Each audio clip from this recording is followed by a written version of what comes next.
RG Podcast, the place for all your gaming news, plus hot topics of the week.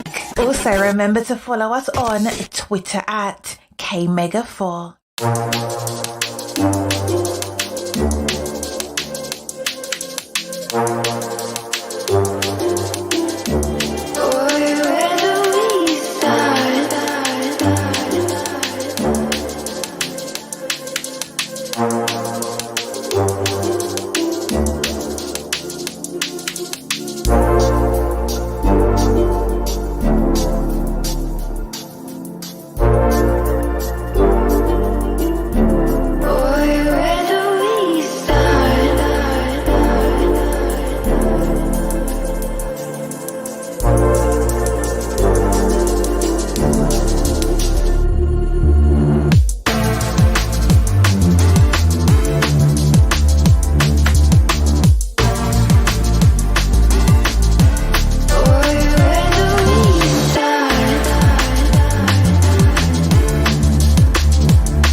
What's happening, everybody? The GRG podcast is live in full effect.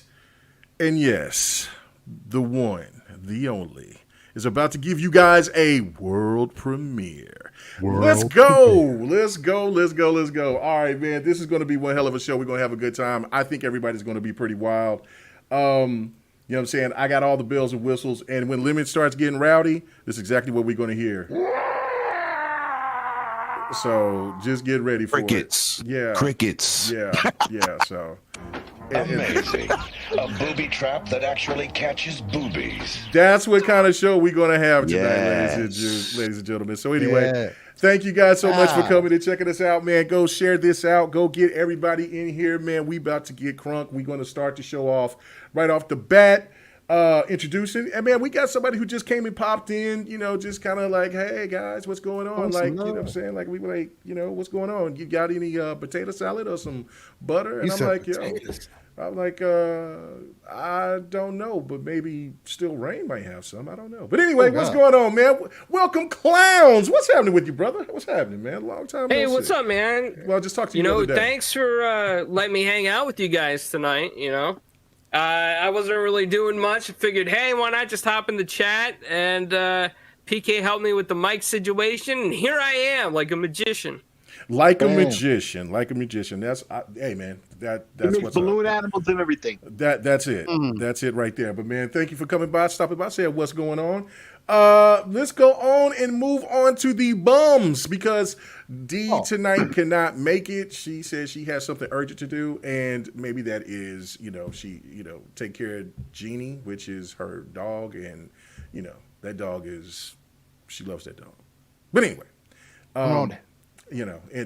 or maybe she's, maybe she joined Lady Infamous and Delilah and them and got into the women's roller derby. You know what I'm saying? Because I used to do that to them all the time when they couldn't make it.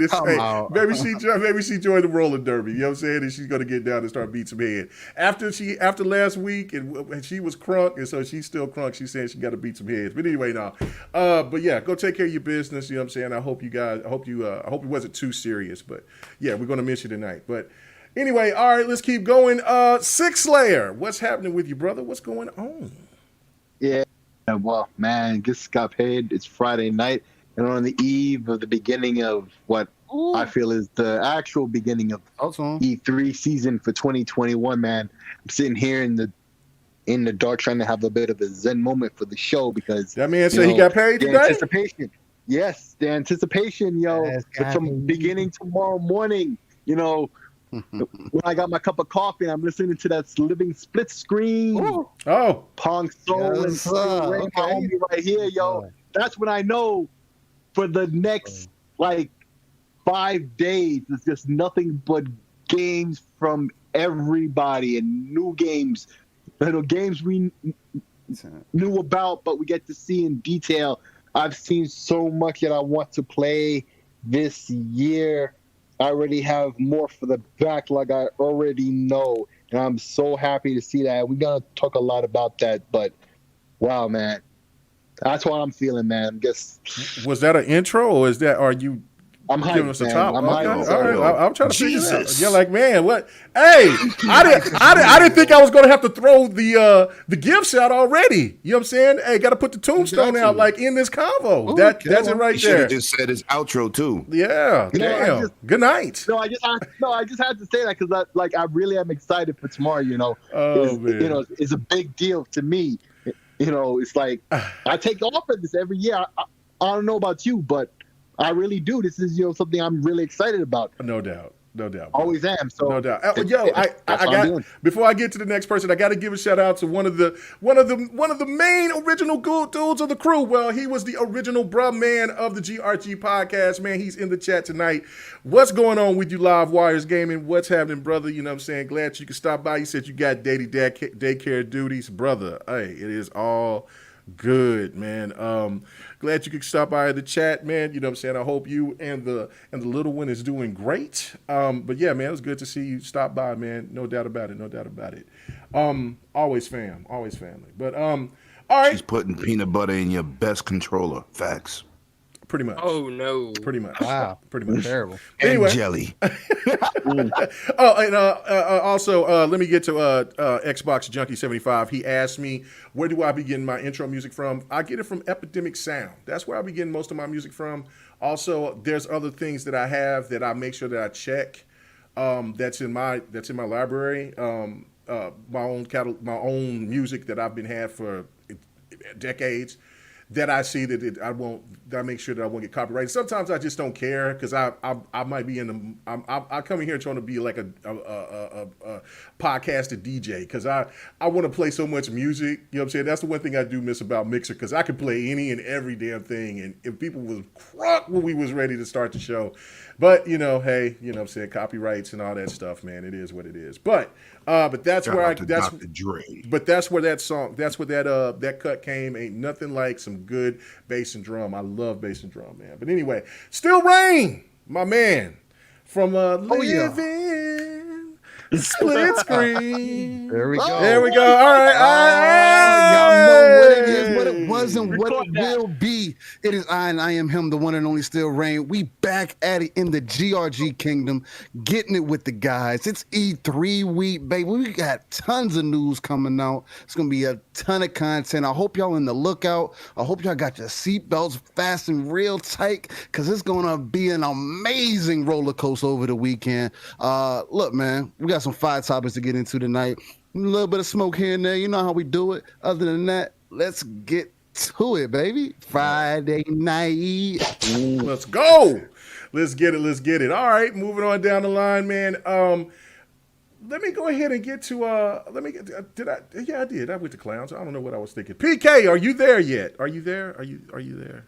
You know, you got to give PK a little time. Okay. All right, because you know PK. I'm here. I'm here. You know. Yep, I'm here. The most electrifying man in all entertainment is right here, Mr. AKA Excellence of Execution, ready to put the smackdown on these candy asses. Let's do it. Let's get it. What? He said on the candy asses. Damn. That's right. All right. Bet. What the hell was that? Where'd that come from? Yeah. Perfection. That was, you tried.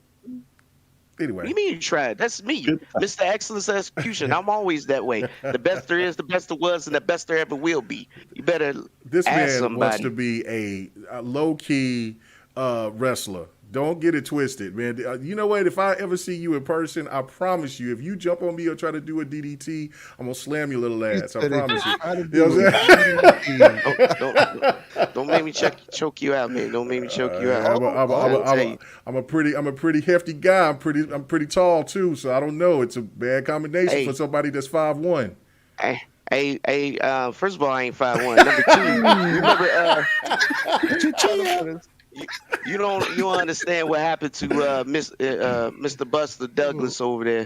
He got knocked out. He went to sleep. But Buster Douglas knocked out Mike Tyson. You don't want none of that. Anyway, let's get to it. That's because Mikey was drunk that day. I know because he was chilling with Bobby He was Brown. hurt. He was hurt. He was he was high. He was hurt. Yeah, he was partying with Bobby Brown. Robin Givens took it all out of him. But anyway, listen. All right, man. Here we go. All right, so now here we go. 108 Dragons TV. What's happening, bro? What's going on, man? You know what time of the year this is. You know how we pull up. You know what we doing. Let's go. We good. Let's go. I'm Every day, all day, every day. Oh, man, let's go. Make that a sound effect on my channel. Let's Okay, so I was just making sure that y'all heard. Matter of fact, what am I tripping? With Live Wires here, what? I gotta get a Live Wire. Somebody just shot the dolphin. Yeah. He said, he's not as loud as he used to be. He's a little old. He's he's a daddy dolphin now. Can't be too loud. I got kids. Anyway, Thomas, child of God in the building. He says, let's go, GRG E3 weekend. And I'm here for it. Facts, guys. Go crazy tonight. Love this show and the brothers that's on it, man. Thank you so much, man. Let's get it.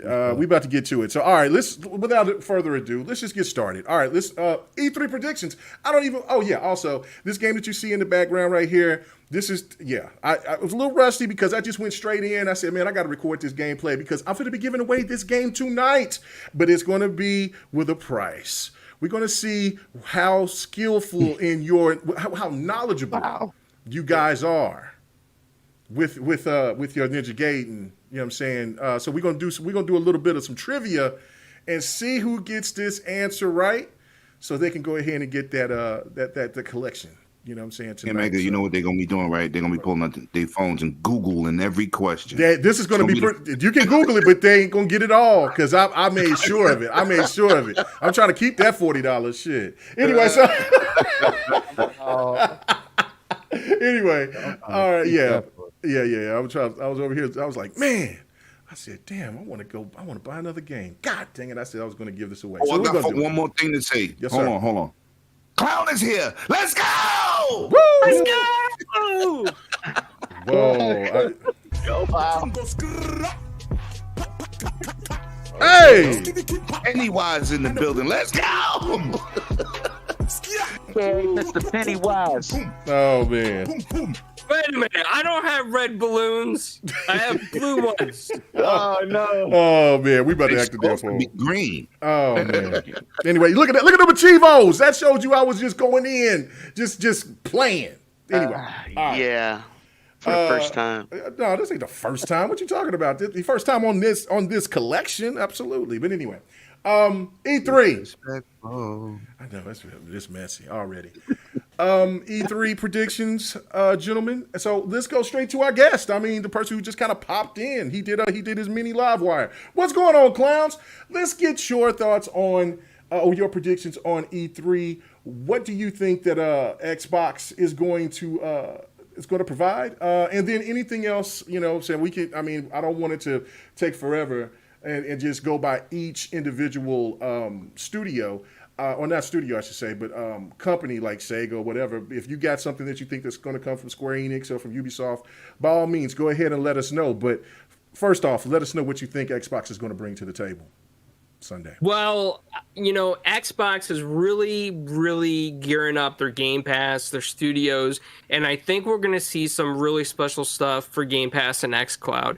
They kind of mentioned those in articles beforehand a couple of days ago. So I think they're just preparing us for some expectations that there will be Game Pass stuff. There will be xCloud stuff. They're going to talk about the power of the cloud, maybe other, deals that they made with other companies in the cloud. Possibly, who knows? Maybe a Nintendo Switch app for xCloud that runs in the cloud just for first-party games or something. It's very possible we might see something like that.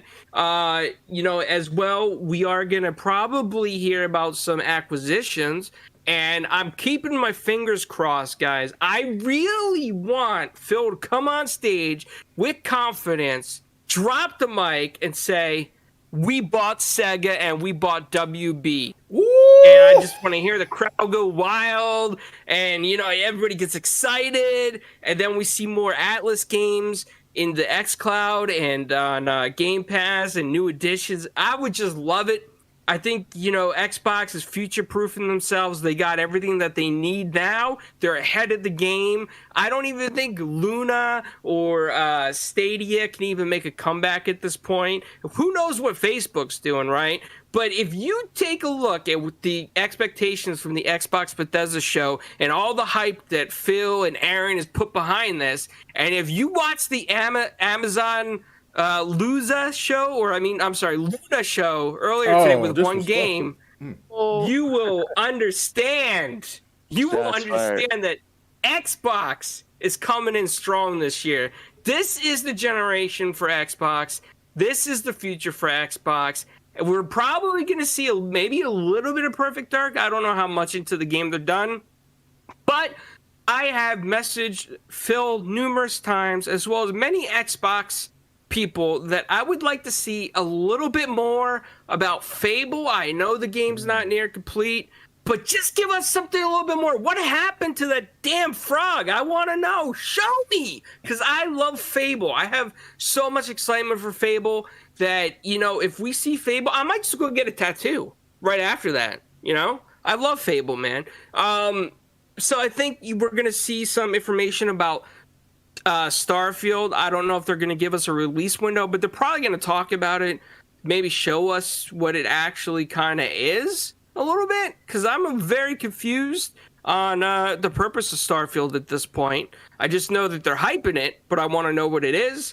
And we're probably going to see some top-down games. I think maybe some third-party timed exclusivity as well. And maybe they will finally just combine what they needed to do a long time ago and make Xbox Live Gold really part of Game Pass. So however they work it out, because it just seems like Xbox Live Gold is getting really old at this point, and I don't know what they're going to keep doing with that thing, honestly. I have no idea, because it's so priced.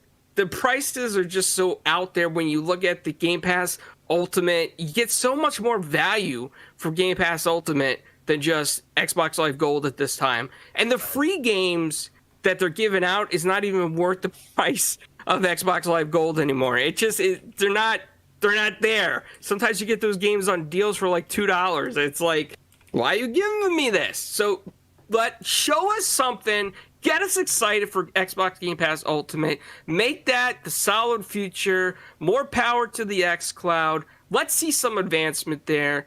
And maybe we'll see Ubisoft Plus come into Game Pass Ultimate.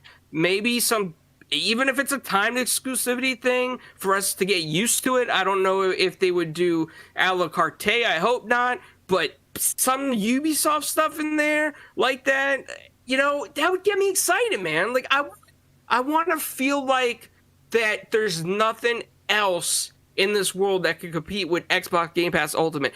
PS Now is trying to get there, but come on, Xbox. Put all your resources into this Game Pass Ultimate and make yourself the #1 brand across the nation. We'll also probably see more about the Xbox streaming sticks, a little bit more information. Listen, I would love for those things to drop right after E3, because I will go get one for other TVs in this house. I love xCloud, and I play it constantly. Everywhere I go, I have some type of device that could tap into xCloud. So, I mean, those are my thoughts. I don't think any other showcase could come close to this. We'll see a little bit from Square Enix. We'll see, maybe a little bit of the next Assassin's Creed. But I think that's it for me. I think, Xbox is my heart, man. I bleed green. I love it. I play everywhere, but Xbox is my preference. So I'm really hyped for this show. And now that Bethesda's part of the family, it's going to be great to see the extra money into those resources, man. Come on, Satya. You got this, buddy. High five, Satya. Woo, this man over here, man. Look, I didn't think we was already going to get ready to start going to church, but it looked like we already getting there, man. We about to go. We going to church already. We going to church right now. Anyway, so, man, so you actually really think that we are going to get, that Xbox, I said we, so that tells you right there what team I'm over here on. But that you think that Xbox is going to come out on stage and say that they have, you really think that? Yep. Wow.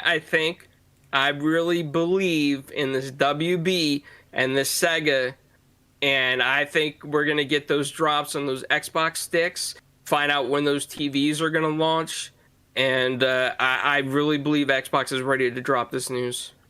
Nice. All right. Well, that will be amazing. So let's go ahead and get to Steel Rain. What do you think, man? Yeah. What is your E3 prediction? Starting off with Xbox, and anything after that, man, let it rip. What do you think, brother?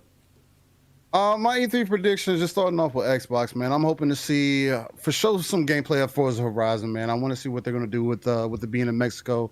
They got a lot of scenery to play with, a lot of different colors, a lot of different areas. It's kind of going to be familiar. I'm not going to say necessarily like the Australian region that they did. It's probably going to have a lot of different landmass areas, a lot of different roads that we could travel. So I'm definitely interested in that. After already coming off this Elden Ring, trailer and whatnot, which got me super hype, just being excited for another Souls-like title.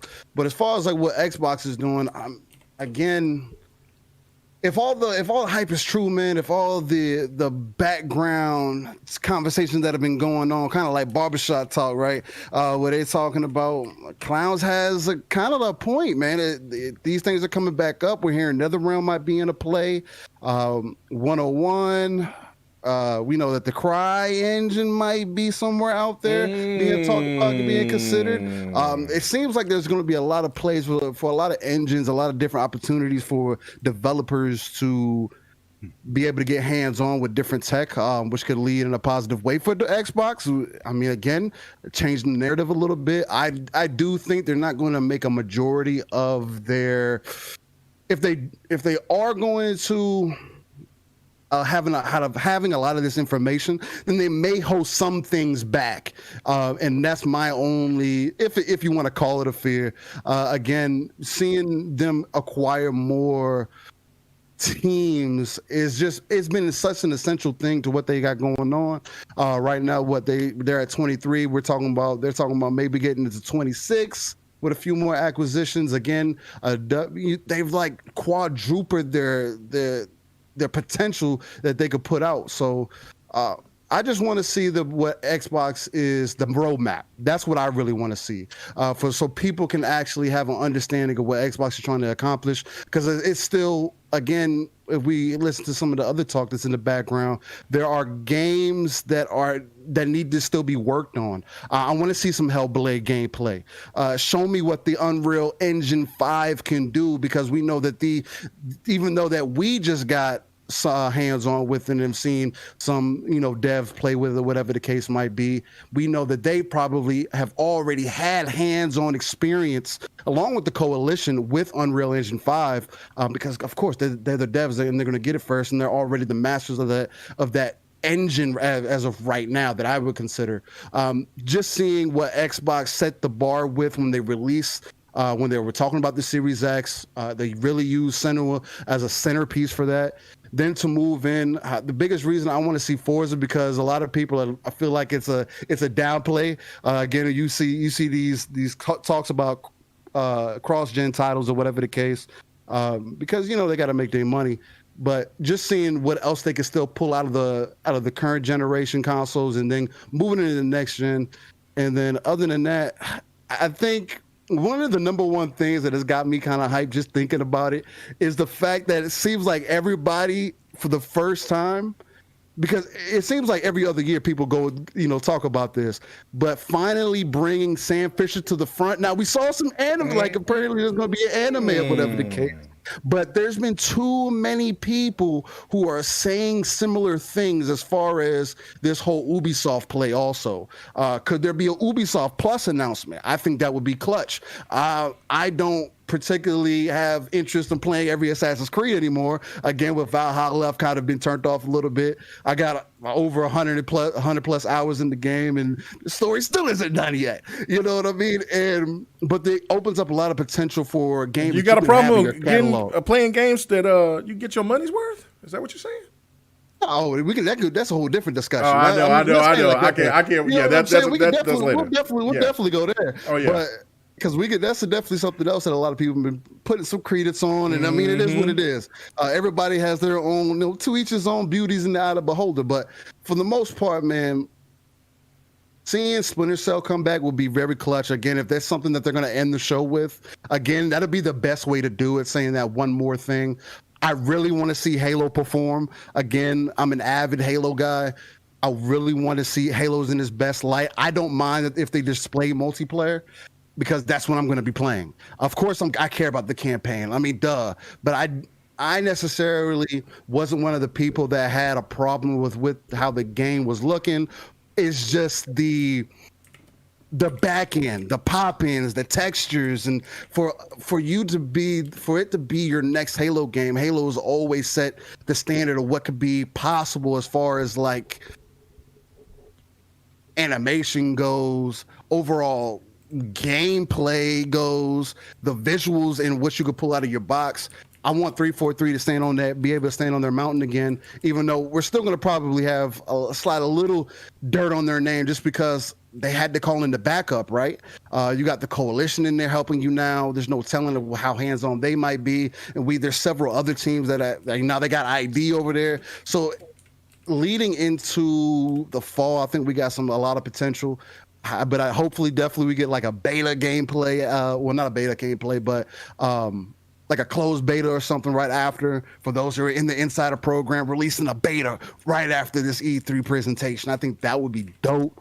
Again, other than that, that's necessarily me. I'm not expecting too much craziness per se, but I'm definitely keeping my eyes open and ears peeled. It's one of those things where E3 gets me hype every year, because not necessarily that I don't have an expectation, but I just go into it mellow. I hear what everybody's talking about, and then I want to see the presentation as a gamer. What are they bringing to me? And I feel like that's what's important for this show. Can Xbox finally put together a presentation that's not Summer Games Fest, that's not some Twitch BS, even though sure that's giving them some screen time. No, I need a presentation that speaks to us as gamers. I don't know about y'all, but that E3 2021 trailer that they just put out, put me in a zone that I have not felt in a long time as far as like gaming presentations go. So, hey man, I'm hyped. I'm ready for it. Nice. Let's go. Right. Let's go. All right. Let's go ahead and get on to PK. Let's go ahead and hear what you have to say. And I know PK is probably going to go a little bit further than Xbox. So I'm intrigued because I haven't really heard anybody say anything about, I heard Square Enix from clowns, but I haven't, Rain didn't really say anything about anybody else. They've all been primarily focused on Xbox, which is absolutely fine. Because, I mean, that's the first real big one that everybody's anticipating with Sunday night. So I totally get it. But PK, what do you think? What you anticipating for Xbox first, and then for anything else afterwards? Please let us know. Well, before I get to Xbox, I'm gonna just say, look, for me, I can understand Rain having some emotions evoked. I mean, let's be honest. Netflix dropped some bombs this week, right? We seen some throwbacks, some Masters of the Universe, some Witcher news, and then we got hit with some Sam Fisher news, Splinter Cell. Come on now, 2022 is gonna be on rip. I'm gonna tell you, they got so much stuff in the Sonic show coming out too. Come on, man, that is hit. If it ain't one, I don't know what to tell you. Because I'm gonna tell you, one thing I always said, man, I'm tired of Ubisoft playing these games, man. We've been wanting a Splinter Cell forever, and Rayman. Stop playing games with us. There you go. Stop playing games. Don't put them in other games. We want Splinter Cell, cuz. Are you kidding me? Did this man say Rayman? Yeah, Rayman's fire. What are you talking about? Rayman is fire, but I mean, I haven't heard nobody talk about Rayman. Well, you hearing it now, cuz this is what I'm talking about. We want to get back to what made us love Ubisoft in the first place. All right, we got enough Assassin's Creed. Let's revisit what is gangster, and we talking about some Splinter Cell, some Rayman. Let's go back to our roots. That's what I'm saying. I want to see that. I'm hoping and hyping that there is something around the corner for that. And let's not forget, Nintendo is always quiet. But we heard rumblings and everything about their new hardware, that a refresh is not really a new system per se because it's still Switch, but it's a refresh, a mid-grade upgrade, if you can say that, and possibly be able to support more apps than YouTube, right? And it should be a little bit more powerful than the current one, have more capabilities. And there's rumors, yes, that it may be able to support the Xbox Game Pass app. And what kind of stuff would that be? Should that come down the line? Yo, and let's just keep it honest. I mean, there's the other games that we ain't heard about, right? We ain't heard nothing. No Pokemon news, and then it's just random. They got Pokemon coming out in January and November. That's never been heard of. That's a fact. That's 2 months apart. You ain't never seen nothing like that. Why is that? What's going on here? What are they preparing for? What is it that special they might get hidden? I don't know, but I'm thinking they whatever leaks they got, they don't use internet over at Nintendo. They just don't use internet. That's why they ain't got nothing leaking out. They don't have no way to use social media. There you go. Yeah, that's it. But do that again. Show, you should do that again because that's my excitement for Nintendo.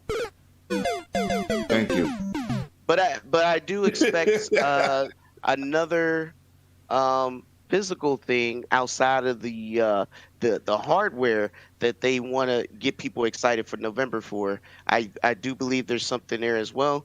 I also think that Square will have some Avenger news because I'm excited for Black Panther. Yeah. That's my thing. Rest in peace, the King, forever King. Chadwick Boseman. But let's just say I'm looking forward to that. I'm looking forward to some more Final Fantasy news. Hopefully, a global release of the remake. Right.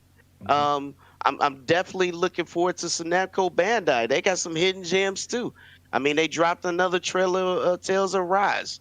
I mean, that's basically their Final Fantasy. If you guys didn't know, and it looks hot. It looks Yeah, it's gangster on fire. point. Mm-hmm.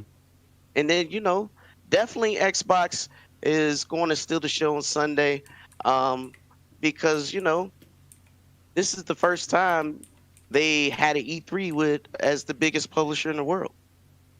That is a great point. That is a great point.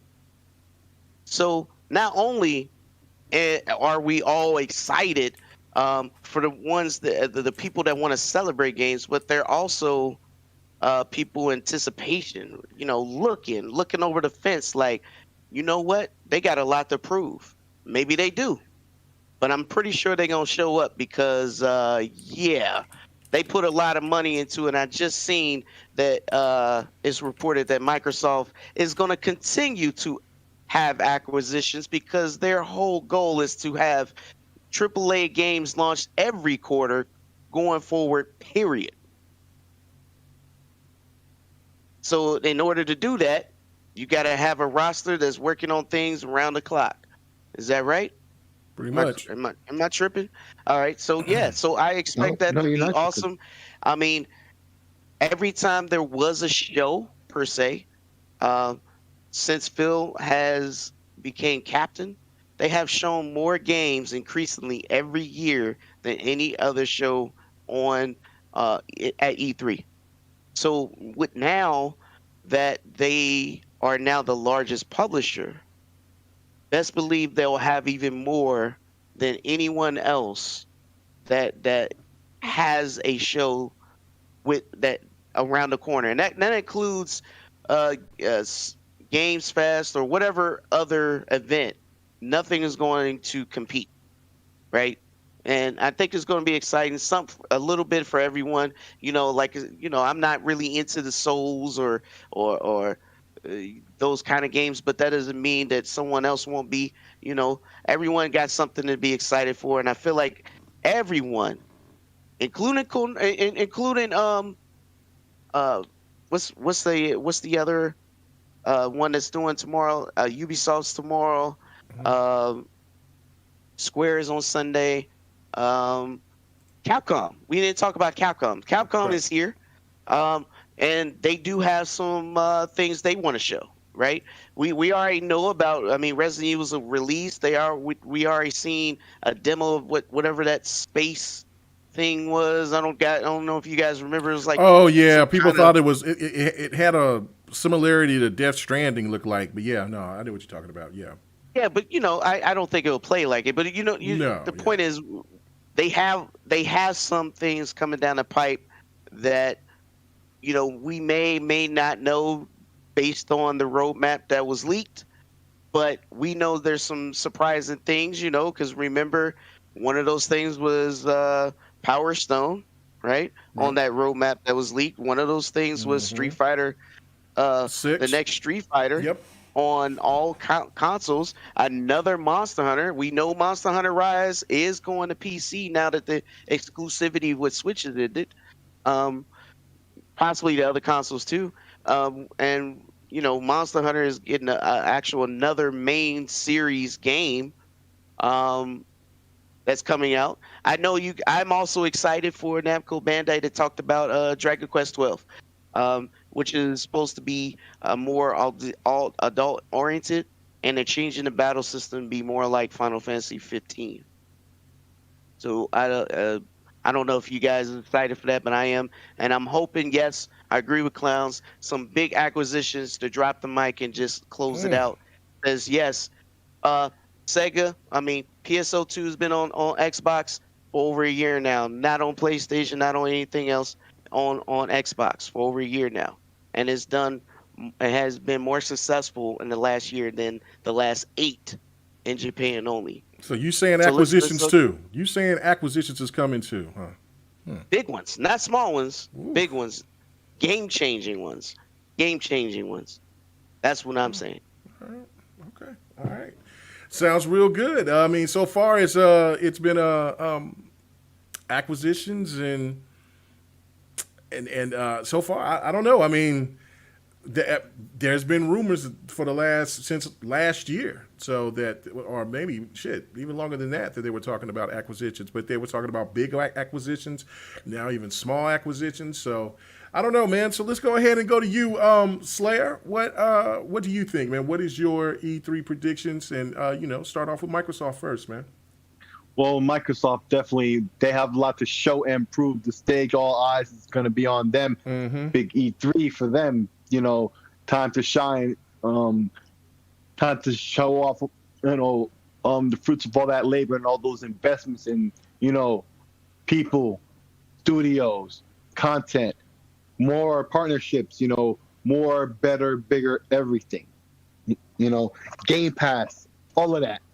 That takes a lot of work and effort. So now this is the platform to show off what you've been working on.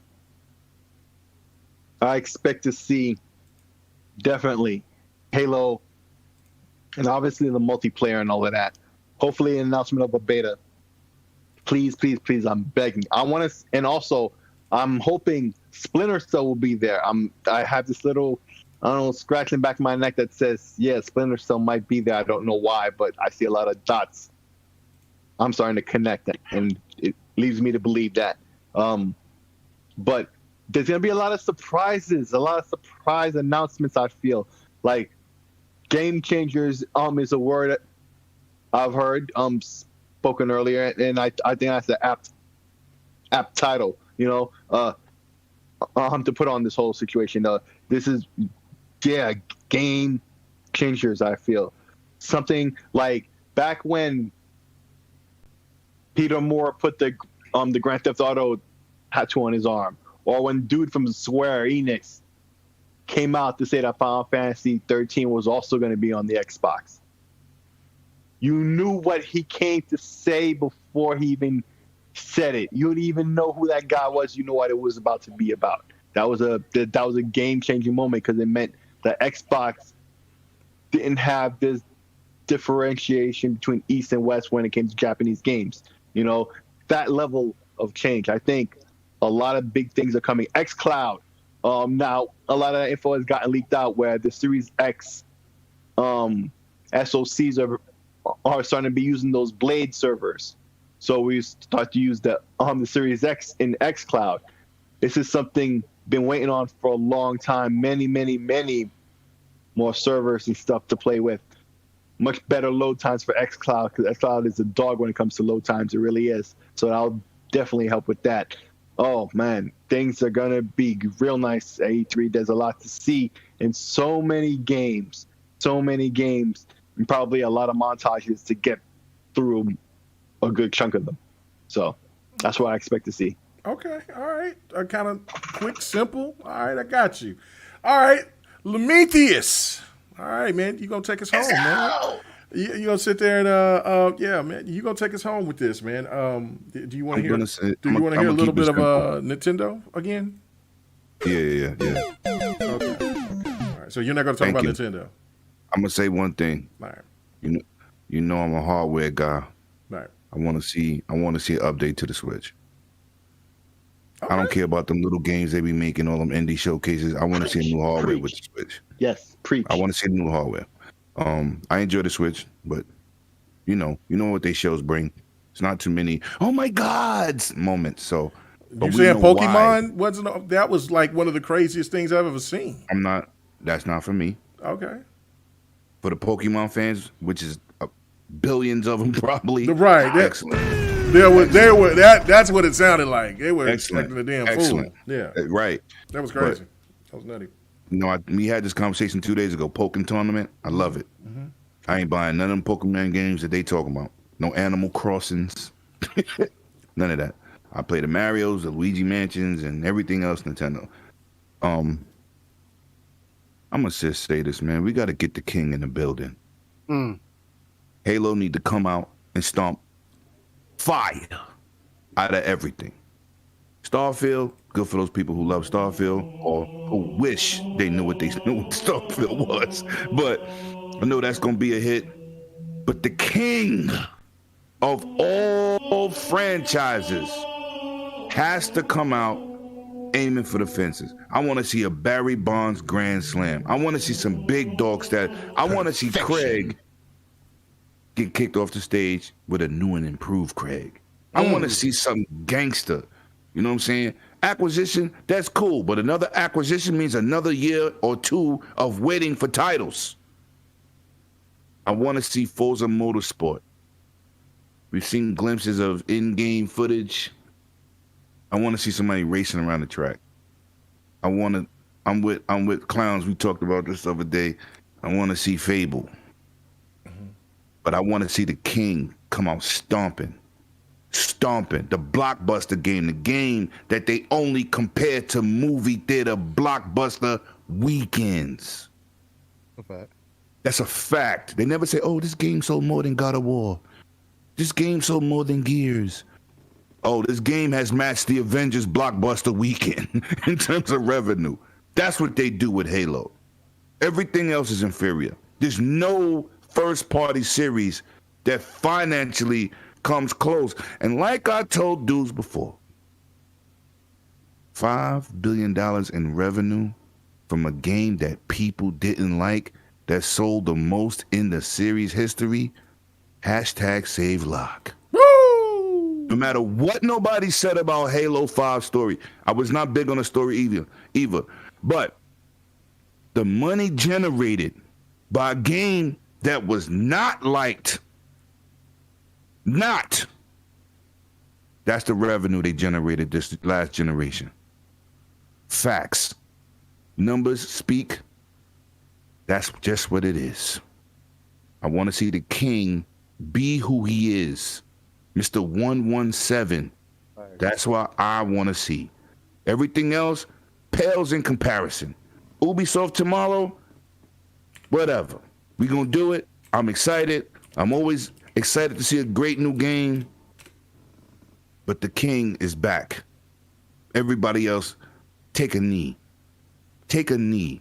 It's one of those moments when in Lord of the Rings, when Homegirl showed up with the dragons, when the armies was like, yo, we gon' kill her.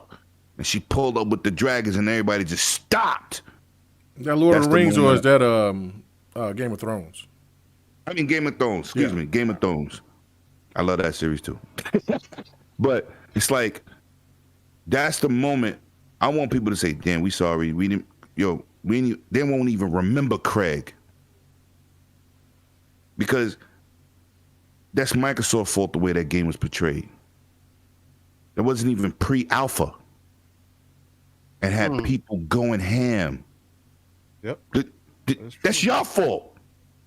That the King is being ridiculed, but nobody paid attention to that resolution. Nobody paid attention to that. The clarity on screen. You didn't see one Jaggy. Not even one. Yeah, that is a fact. I don't look at things. I don't look at Horizon Forbidden West for Alo's face being chubby because she gained some weight. Look at what's going on a whole scene. What you want to follow Digital Foundry? Know what Digital Foundry looks at. Facts. King back. Period. Drop them horns. We don't want to hear nothing. Drop them horns, K-Mega. Let's go. Oh, you want the horns? Oh, shit. Goddamn right. King is back. Damn. Anybody thinking he's not the King is a foolio. Foolio. We ain't gonna blast. We ain't gonna do this blasphemy no more. Care what game comes out first party. Halo's King. Every franchise. Excellent. Nintendo can't even match that money. Facts. Perfection. Let's go.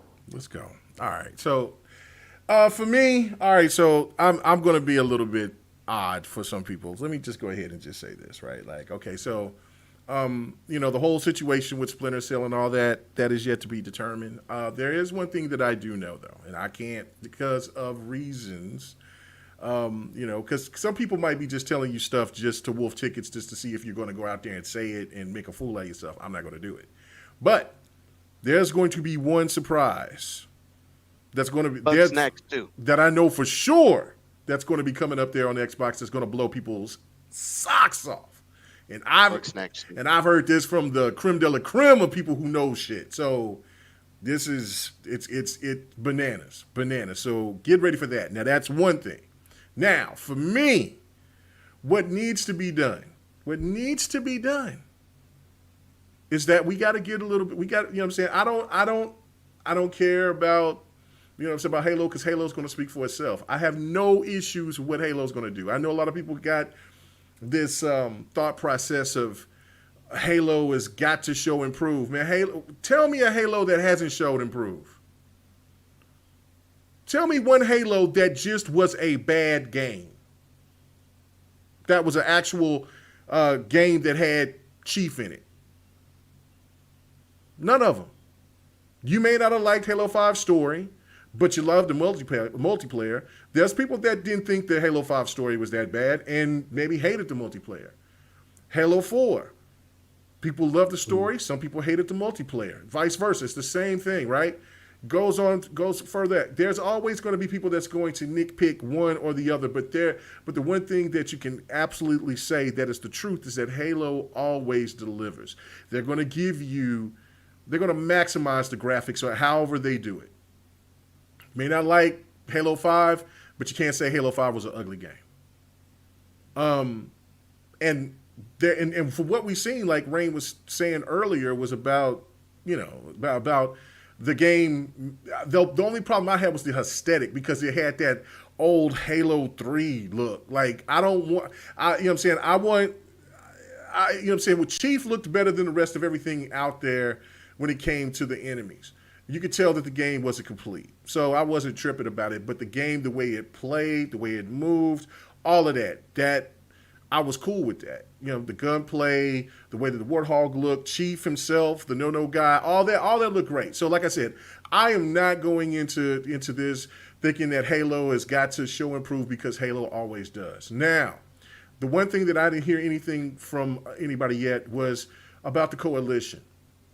I do think the Coalition is going to drop some more DLC for Gears 5, and I think that they're going to show show something from Unreal Engine 5, which is not a Gears game, which most likely I think is going to be Shanghai Night, what was originally when they were Black Tusk, which is Shanghai Knights. Not something that's going to be a big major game, but I think it's something that they want to use to show people what this engine could look like. And the way that Hivebusters looked, and that was on what, Unreal Engine 4? Yeah. Like that was insane. So I am predicting that. I think that that's what we'll see, is something like that. Now, what would be funky? Now let's throw a little twist in here. All right, let's just say that the Splinter Cell situation is real, and Coalition's the one who's making the game. Because that's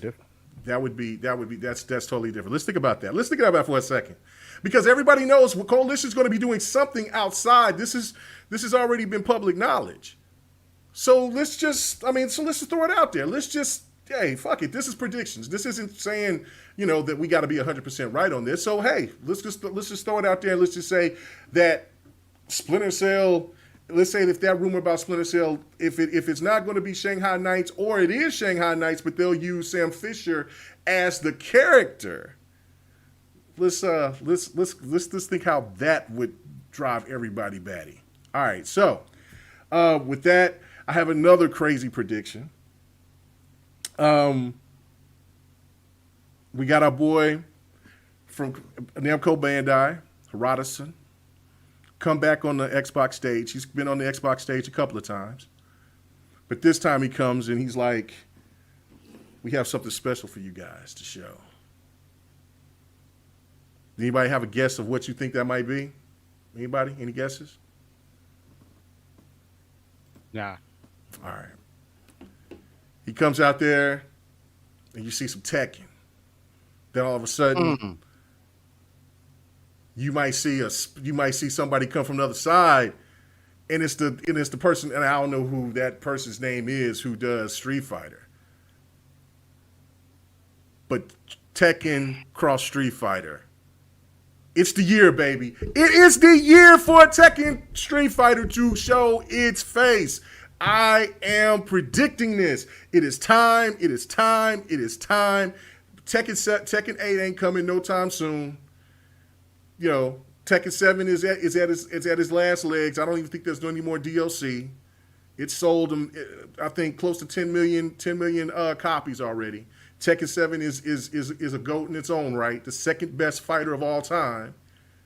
And look, what would be amazing what would get people attracted to fighters, other than, of course, hearing about Killer Instinct 2 or something with NetherRealm. But then this game that has been in purgatory for damn near well over a decade. I think Bloody that would get a Roar? lot of people happy. Well, no, Bloody Roar would be hype too, but Bloody Roar would be hype too. But I'm saying, but people would be. I think people would be hype about that. All right, so again with that, other thing with Xbox, I think we'll see something with State of Decay. I think it's a ways off, but I think they might show a little bit more State of Decay. We'll definitely see something from Sea of Thieves. I mean, that, Sea of Thieves is the gift that keeps giving. Starfield, of course, and then I think the crazy thing is that we'll see probably something from Forza, but who knows? Is it going to be Horizon? Or is it going to be 7? That's something that me and Lemon has a disagreement on. He think it's going to be 7. I think it might be Horizon. Forza Motorsport 7 is out already. How's it out? You know that? Yeah, we have it. Motorsport 7. I'm not saying. I mean, motorsport. Sorry. Then he repeated it. Yo, Rain, and he repeated it. Yeah, my bad. I wanted to make sure. Yeah, my bad. Not 7, but I meant motorsport. 8 is next, baby. It's not 8. It's just called motorsport. It's kind of like they were just reinvent themselves. So my bad. So yeah, that, and we'll get some. Game Pass is going to be dropping some heat. I don't know. So it looks like my prediction about Scarlet Nexus is out the window. So I would have to honor that bet if I am false. Hopefully that both Namco, Bandai, and, well, I think it will eventually go to Game Pass. I probably should have made that bet, but I said day one. So if it doesn't go day one on Game Pass, then I'm going to have to give that away. Hot damn. So let me see when that date. Oh, my Lord. Anyway, so we're going to need some help with these super chats. But anyway, so, yeah, but we'll go ahead and I'll honor my bet on that. Wow. And then we'll go ahead and see if that's going to be true. But other than that, that's pretty much it for me on that. I think Square Enix is going to show some more stuff. I think Sega's going to come in there and they're going to announce that Persona is going to eventually is now Persona 4 and Persona 5 Royale and maybe Strike will all come to the Xbox. So I definitely see that. Strike. Yeah. I'll pick up all three. I mean, I think that it's time for Atlas to, Atlas knows that they're in a position right now that where they can put these games on all platforms and make tons of money and not just keep it isolated on PlayStation. I think that's why PlayStation is doing what they're doing, because they know that they lost Atlas. I just think that's why they're just going all in on with the Final Fantasy games now. So with Square Enix, because I think Atlas is out of there. So that, and Capcom is definitely going to show Street Fighter. I'll be looking forward to that. And also one more thing, because I am also into fighters. I think one of these shows, I think at the Capcom show, Capcom show, that they will also show something, just maybe not a game trailer or anything, but probably just showing that Marvel vs. Capcom is going to be coming back. They're going to make another one, and this time they're going to do it right. So that's what I say so far. I said some more stuff on the next podcast, so if you want to check that out from yesterday. But yeah, this is my those are my predictions. Anybody going to disagree with me, or y'all saying like? I got one more prediction. Mm-hmm. They're gonna end the Microsoft show with a bang. They're gonna it's gonna go dark. There's gonna be nothing on stage. Mm-hmm. Oh, so everybody butt naked? What are you saying? Hey. What's going on? Lights gonna come on. Phil Spencer says we have a new We have a new addition to the team, and it's gonna say 108 Dragons TV is officially me, mother sucker. Oh, did you get in there? Oh, yes. Excellent. Congratulations, brother. Congratulations. Yes. Congratulations. Look, why y'all say I'm wilding, man? Why I say I'm wilding, man? I'm telling you, listen, out of all those crazy predictions that I said, one of them is going to happen. One of them is definitely going to happen. So, and one of them I know is definitely going to happen. So, I mean, that's just for sure. But let me go ahead and read these super chats. Nigga, why you frauding? You know you want that Bucks next too. Stop playing games. I'm ready for Bucks next 1 to come to Xbox. When it comes, then I'll be ready for Bucks next 2. We ain't even got Bucks next. I ever see you playing that, I'm not watching none of your streams. Why not? I'll be playing it, bro. Trash. What? Come on, trash. Man. Anyway, let me read these super chats. All right. Man, Stone King X in the building. He says excited for E3 2021. Xbox and Bethesda. Oh yeah, I forgot about talking about Bethesda too. Which I need to say this too. Wolfenstein 3 for sure, and maybe Evil Within 3, right? Because they already got 2. I don't do scary games like that anymore, so. I don't know. I know it had a sequel, okay. So it's call me what you want to, shit. Anyway, yeah, I ain't playing that scary shit. That shit looks terrifying. No, that looks actually. Tell the God, thank you, bro. Thank you. That look. Oh, hold on. Let me just make this point. It looks dope. You grab weapons and you can do things. See, I don't like that stuff where you grab weapons. You can. You got a BB gun and then you over here walking around and you fighting extraterrestrials, whatever. I can't even say that right. Anyway, let me continue with this. Stone King X, excited for E3 2021. He says Xbox and Bethesda dropped off a code to K-Mega's Twitter to give away on here.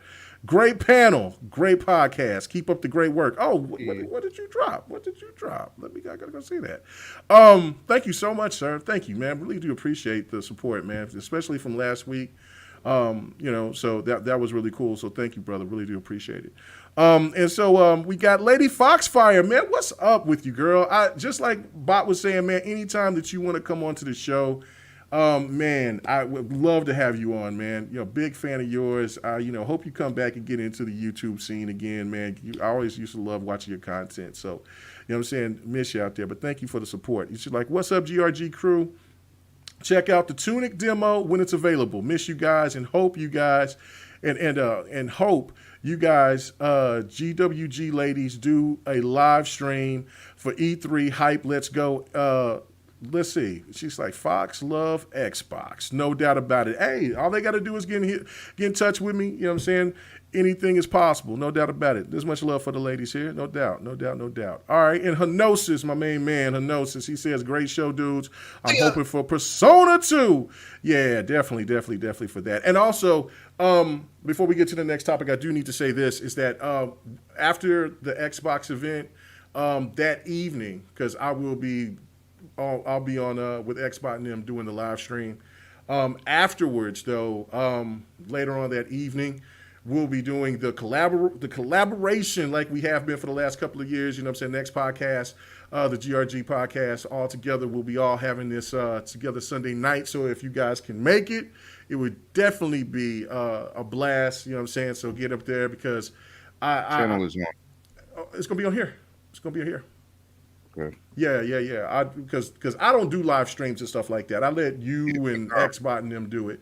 And other people, because there's so many of them, and so it's like everybody can't have it. Somebody got to be on somebody else's channel, right? That's what I'm saying. So I just go over my boy. Shout out to them content creators. This is a week they that working. we really this is the week to work. This is work. Game. This is work. So good. So maybe we can link up and do the media thing. You know what I'm saying? Since we both got that pass.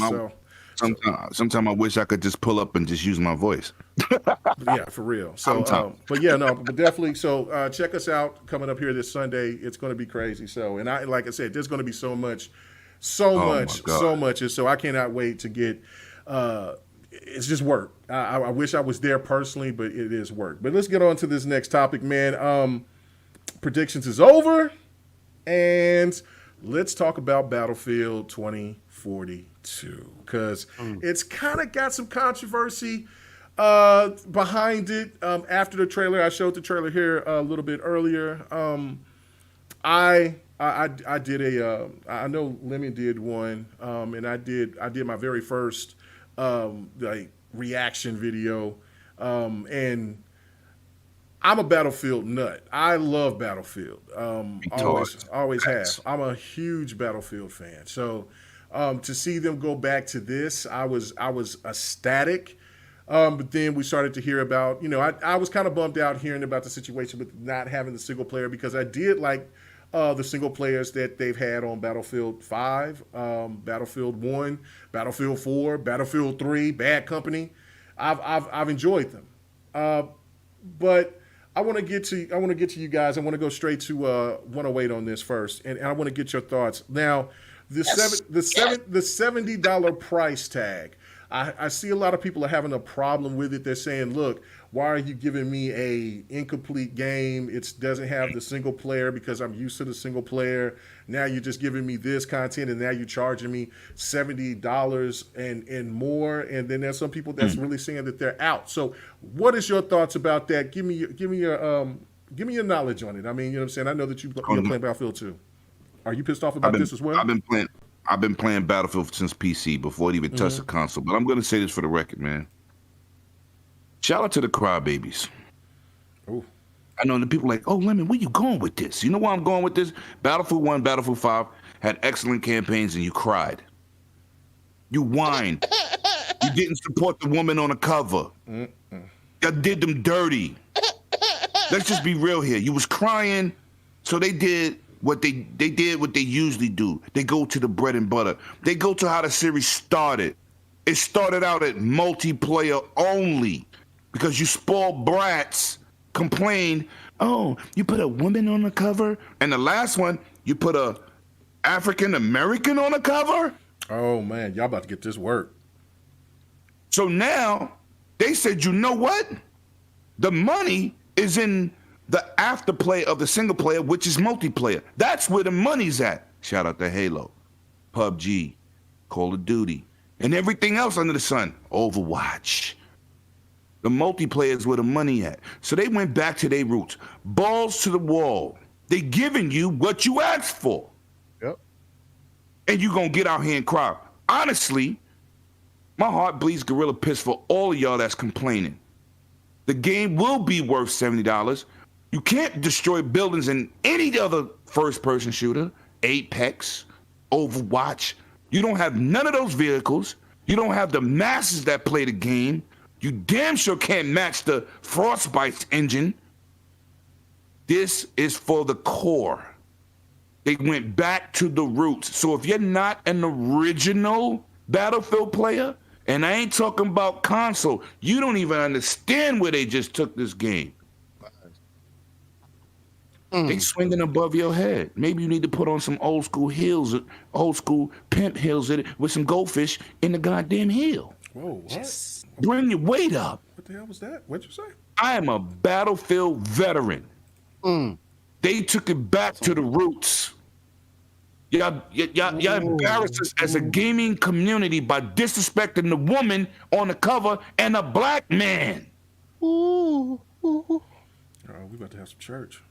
All I want, man, from the community is play the game. Or say amen. Play the games. Yeah, we have a church. We have a church. Well, let's go. Hold on. Before we get further, I got to go. I'm probably going to Burger King. No, but I gotta bounce out of this. Well, let me hear what you got to say, Clowns, before you get out of here. What is your thoughts about the whole Battlefield situation with the price? I would really see, this is the hard thing, right? Because this is a multiplayer game, and if they're trying to compete with Call of Duty, especially with Call of Duty Warzone, Call of Duty Warzone is free, right? And I mean, Battlefield's trying to kind of like get into that kind of circle. I think that they should have made Battlefield free or found a way to do it free, or put it into maybe like a service like Game Pass and PS Now and do it free, but something, because Warzone is so popular and you don't even need the real Call of Duty game to play Warzone. You know, you don't have to pay to play Warzone. They make all the money on the skins and the microtransactions, and I just kind of think that Battlefield should have followed that formula right now, just to pick up some of that consumer base, and then they could have went back and said, okay, we'll make extra multiplayer modes, add a little bit of a campaign, and then, you know, we'll charge you the next round, or even just making an addition in the future, like DLC, like do a campaign as DLC, and then just add different types of online multiplayer formats. That's all. Because Call of Duty's king right now with that Warzone, and that's what people are getting sucked into. It's got cool skins, got cool weapons. You got like characters like Rambo in there. I mean, how cool is that, right? They just have cool stuff in there. So I think Battlefield needs to get on that level to compete. Not saying that Battlefield's bad anyway. I think Battlefield is more advanced and more technical and tactical, but it's got to reach mass appeal at some point. Otherwise, eventually, it's going to lose some of its player base to other games out there, especially now that games are being geared towards younger generations. And you know, I hate to say this, but it is the fact. It is the truth. Everything is being geared towards the generation younger than us. They're not marketing really to us anymore as much. You know, it's really more to the younger crowd, and that's what all this play anywhere, play as you go, stream quick, all those kinds of services. And I just think the guys at Battlefield in production need to think of those things too. I'm going to say this for the record. Clown, I'll never disagree with you. That is the most casual answer possible. Battlefield is a hardcore simulator. You don't have to put hardcore in mode because it's hardcore. They never had a problem making money in Battlefield. No, and that part is true, yeah. And Warzone copied PUBG the same way Fortnite copied PUBG. They had to do something to make it free because Call of Duty before Black Ops and Warzone was trash. Battlefield don't even come out annually. I will say this to counteract against what Clowns is saying, is that I think this is why different ball game. This game. Well, no, I mean, I definitely get what Clowns is saying, but this is my point on it too. Is I think that this is why I think it's going to go to Game Pass.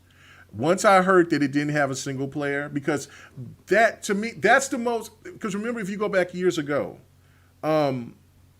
that's where we started hearing where Call of Duty was deciding that they wanted to try to get away from the single player because they had to pay all that money for actors and things like that.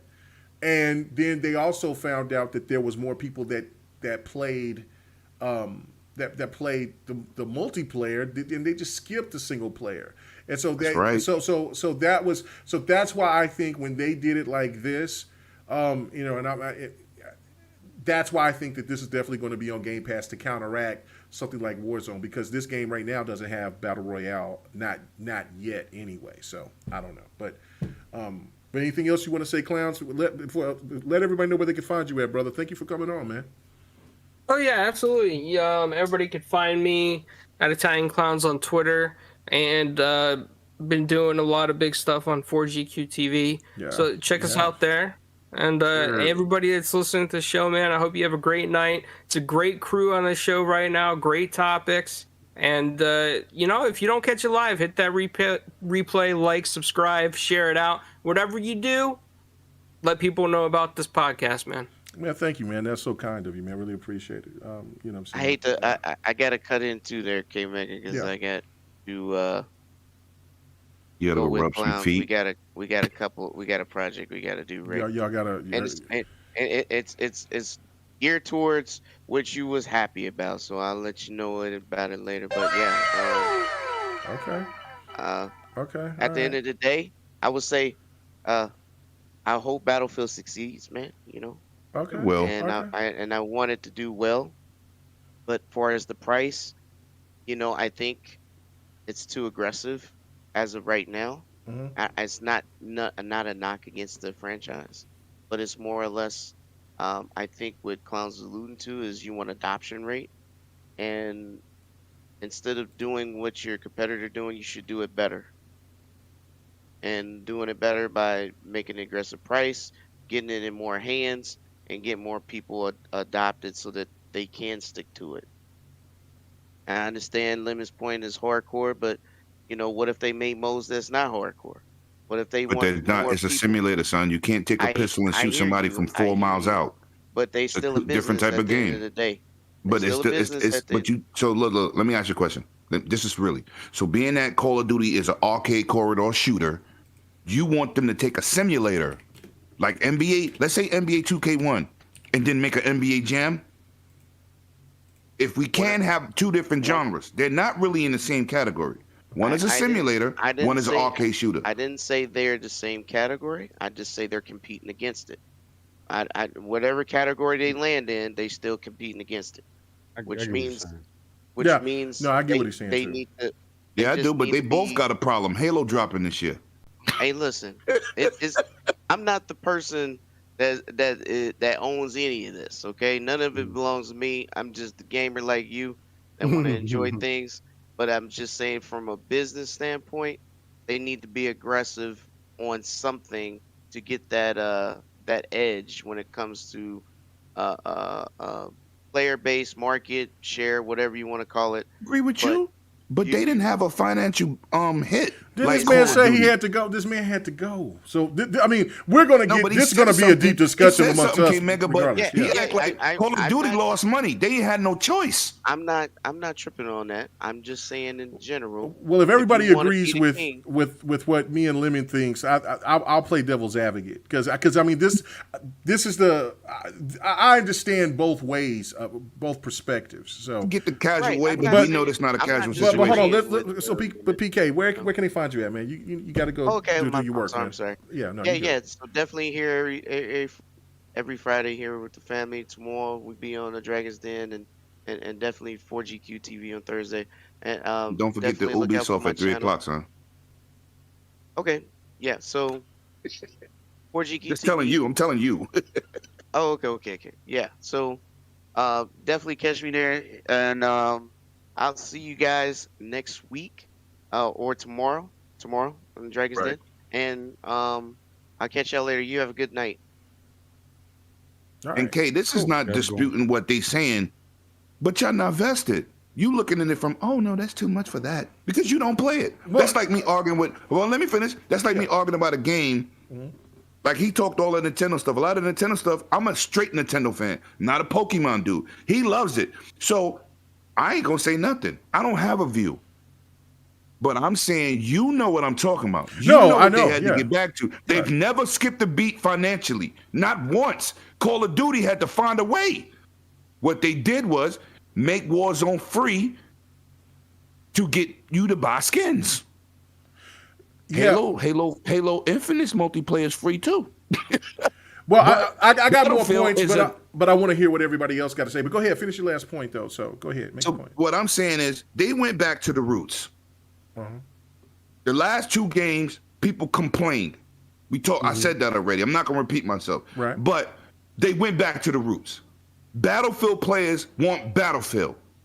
What I told you about Ghost Recon, you say, I thought it was dope. I said, but the Ghost Recon community don't like it. Oh no, And it showed in sales. So what I'm telling you is, from a hardcore standpoint, those was hardcore games. Rainbow Six Siege, Rainbow Six Vengeance, original Rainbow Six on PC. They have to keep the nucleus together. Those are not casual games. Neither is Souls-like games. What did you say about that game shown the other day?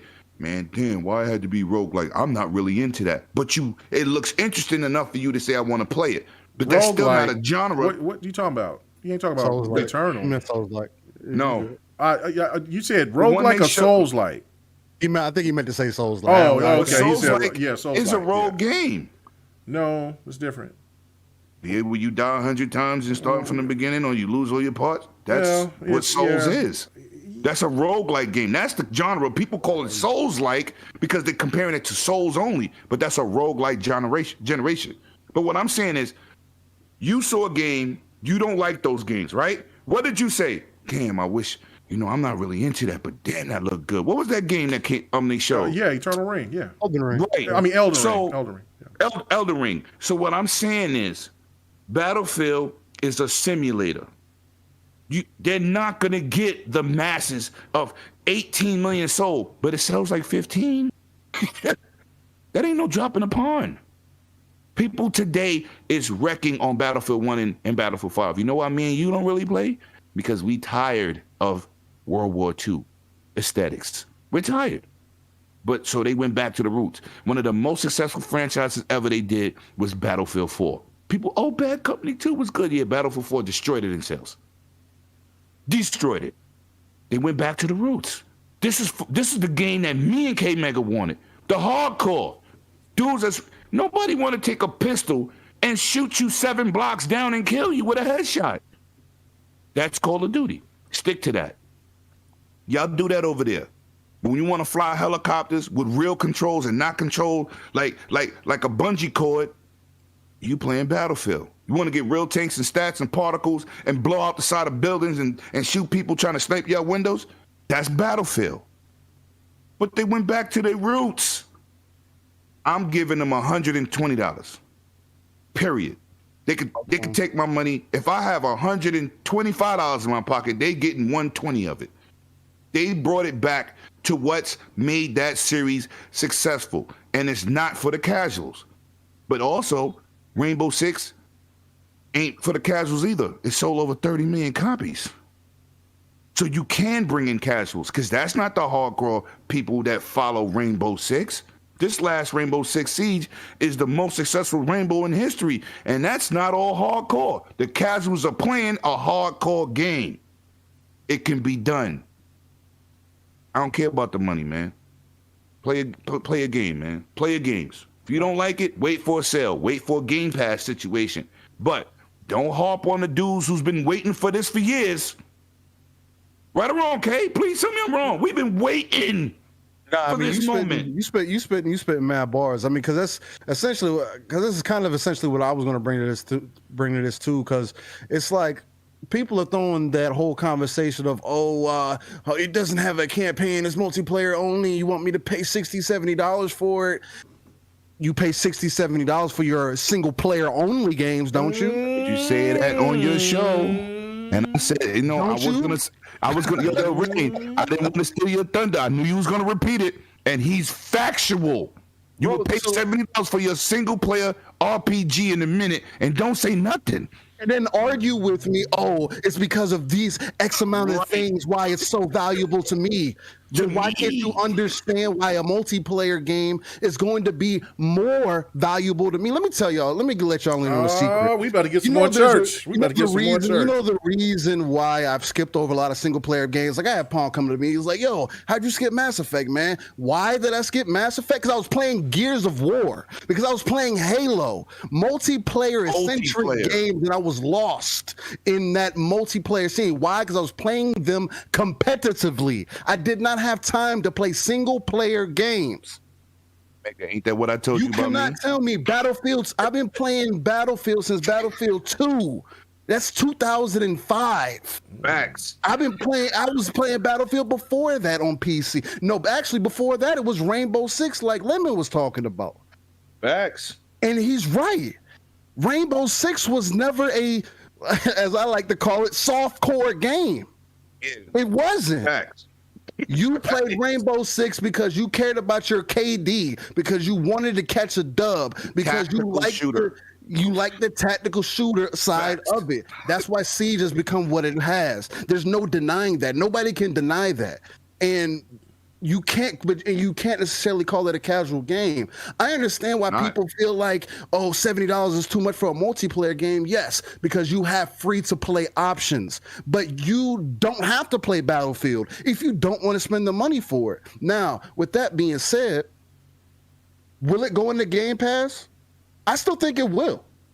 Why? Because EA already has that relationship with Microsoft to understand what they can guaranteed get out of that service. And they're going to want that player base at some point. Now, it's going to be about, will Microsoft want to drop that bag on them? The other thing they have to consider, though, also is just because we're all nitty and holding hands or whatever the case might be, I still have my own competitive shooter that I have to release and live through. At the end of the day, Battlefield is not my first party game. So I can see why it wouldn't go in the Game Pass. It's a double-sided coin, but does it need to? No. I've been paying $50, $60 for Battlefield multiplayer only because I don't play the campaign. I haven't played the campaign since Ghost died in Call of Duty? I don't care about that. I don't buy Call of Duties. I definitely don't buy them no more. This last one, Cold War, that's trash. If it's not Warzone, I'm not playing it. That's where Call of Duty's at for me. If it's not free, I'm not playing it. If you want to spend that time being corny and having a good time in Call of Duty, do your thing, man. That's what's up. Mm-hmm. I'd rather play Battlefield. And you can't justify my price. That's right. You can't tell me that a single player game is more worth it than a multiplayer game is. That's so right. A game that I'm gonna get around 100 hours in, depending on the game, versus a game that I'm gonna spend thousands of hours in. Facts. Non-stop, continuously progressive. Oh, it only has 7 maps, $10 a map. You know what else I usually pay that for? The season pass and every other game that comes out. This is just the era that we live in. Season passes now. Exactly. They on season 4 Tuesday. Guess what? You pay $60, $70 for your Call of Duty, for example, and you still spend $20 a skin.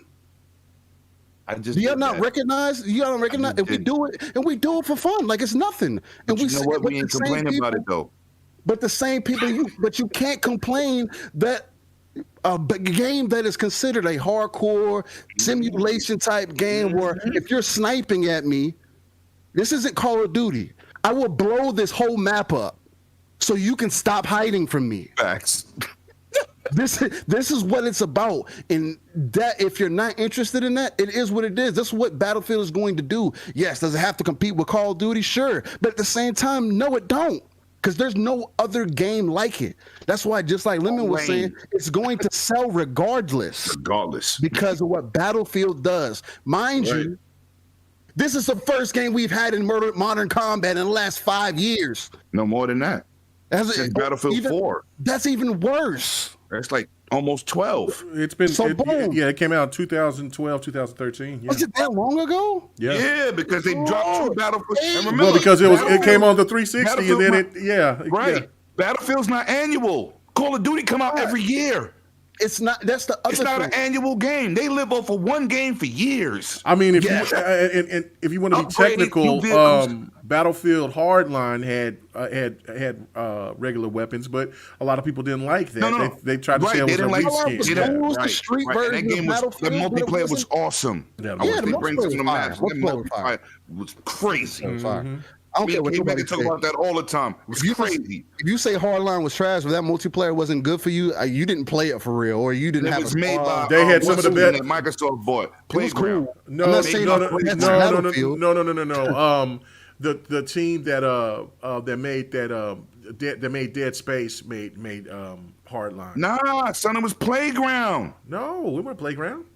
It made Hardline. Go look it up. Who made Hardline? Yes. No, it wasn't. Playground. It was not Playground. It was not Playground.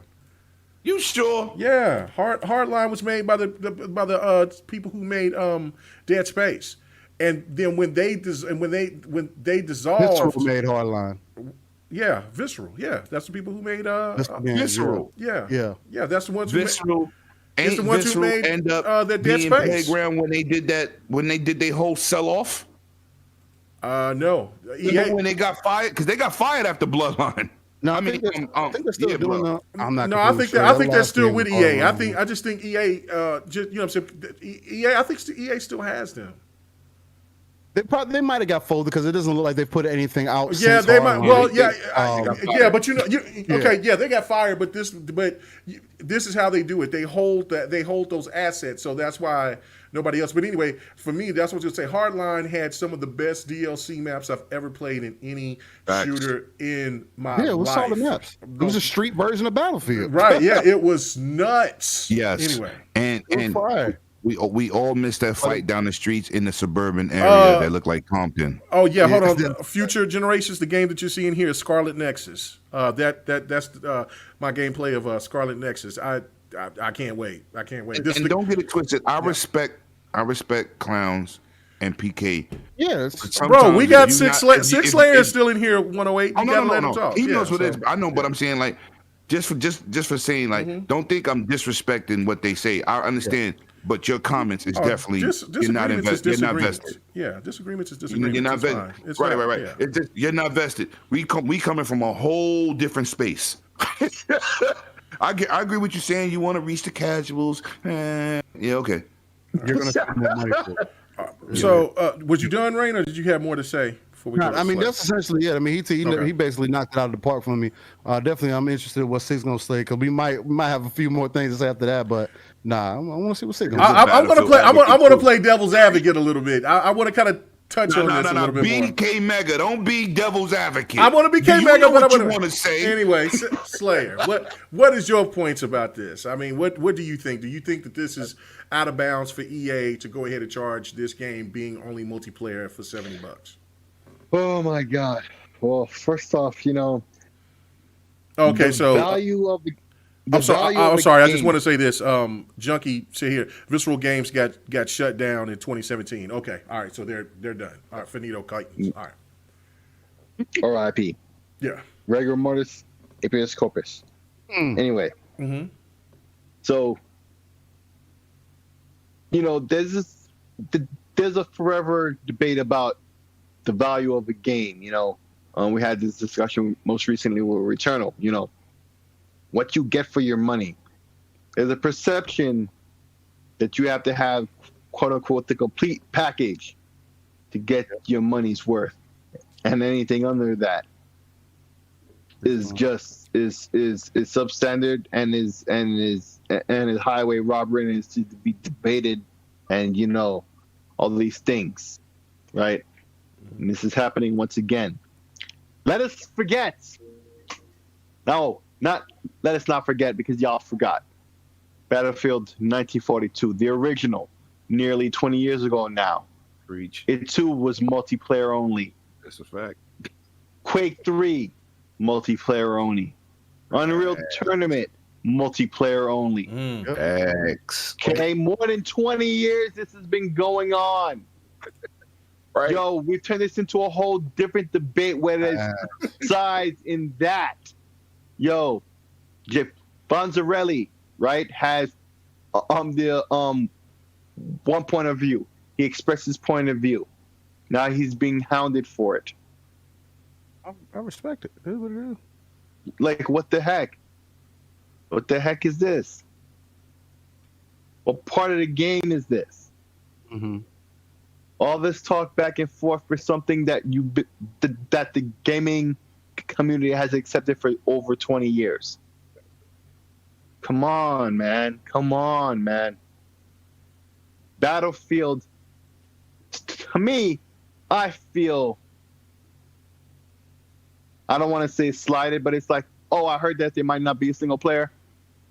That's a shame, I feel, because I like the plot in 3 and in 4. But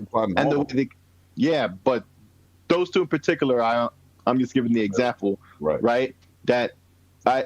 And the way they connected them, I didn't think that was going to happen, right? Mm-hmm. But they do it in an elegant way, for the sake of the plot. It makes the plot a lot better, in fact, right? Yeah, they had a plot. Yeah, they did. They had a plot. Damn, that man been all up in that multiplayer. Damn, bro. Anyway, go ahead. Don't play. I'm not joking with you. No, they had the single players were dope on 3. Yeah, but go ahead. So listen, the connection between those two games now, and I theorized about this before. Remember, 2142, because when you talk about Battlefield. Never hit console. Right. Never hit console. When you talk about Battlefield 2, the game that really, it's not the trope namer, it's the trope codifier. Shout out to tvtropes.com. Check that website. Okay? It's not the one that made the rule. That was Battlefield 1942, right? But Battlefield 2 is the one that all Battlefield games thus forward emulate.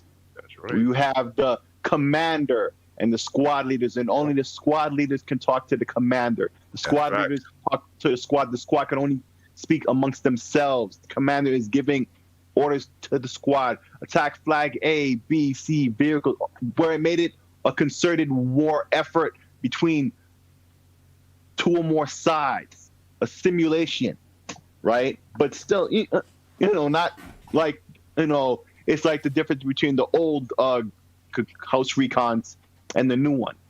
Yeah. It's more tactical versus arcade. And Battlefield was more tactical. It had its arcade elements. I mean, look at the trailer of this new one. Dude jumping out the plane using the rocket, then gliding right back into the plane. Hey, people do that in the game, and look, they winking, nodding at it. Okay? Now they're adding a little bit more arcade back into the simulation. Apparently, they're messing with the balance there a little bit, right? And when you have up to 128 people on the map, you got to. People are going to start to die like fodder. That was the dark element you saw in the CGI trailer, right? I felt that. 64 versus 64. Add something to that. Battlefield 4, to reach more average person, it didn't launch with Team Deathmatch. They added that later to bring in more casual people. Because it's not a Team Deathmatch style game. It's an open area environment of war. Yep. But they did add a Team Deathmatch. They made the map smaller. Remember, Battlefield 4 made the biggest adjustments in the series that they ever had, giving you the smaller capture the flag maps with the Team Deathmatch. Go ahead, Sick. My bad.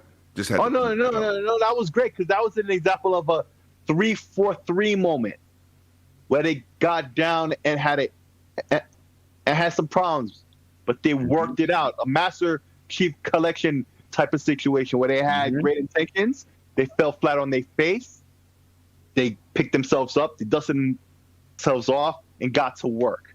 And that was a perfect example with Battlefield 4. Okay? And when it comes to the online, Battlefield 4 did what Battlefield 2 did for the series as a whole. It hooked up the online.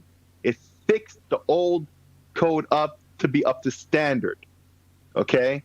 There's a dude, I wish I remember his name, but I post his videos all the time where he does all types of analysis. He most recently did about these high DPI mice and other equipment that you use to see about lag and stuff.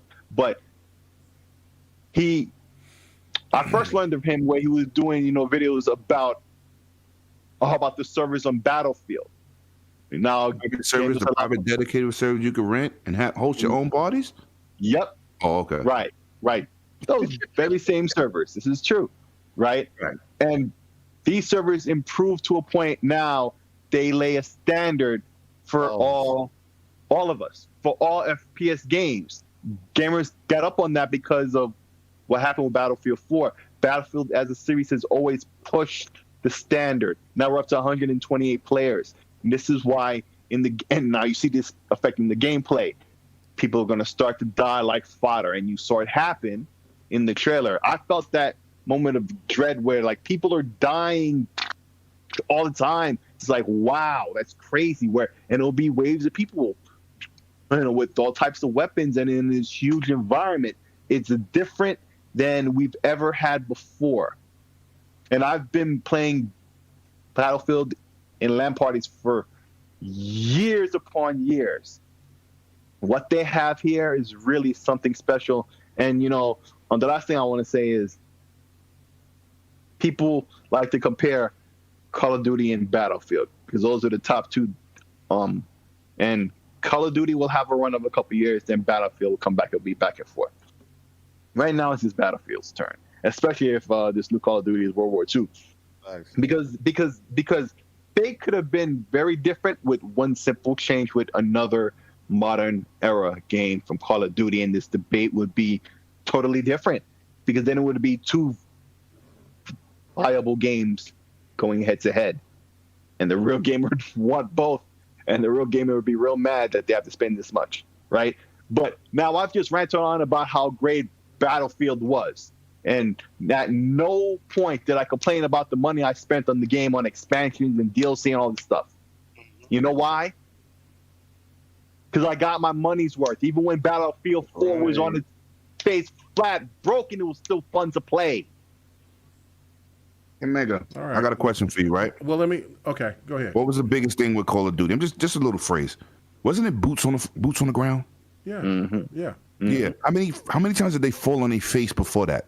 Well, I wouldn't say fall on their. I wouldn't say fall on their face. Well, they lost them. They lost themselves after. No, it wasn't Ghost. Ghost did well. Ghost did well. That's not true. Ghost did well. Advanced Warfare was the last one that did well for Call of Duty. Well, they all do well, whether you look at their numbers. Well, but they don't do Call of Duty well. But Advanced Warfare was their last really big hit until they brought back the boots on the ground. Because remember that Call of Duty did the same thing by just going with with online only, but it was like PUBG mode. And I was like, I'm not buying that shit. I'm not. Blackout? Was it Blackout? I don't know. I didn't even buy it because I bought the fire.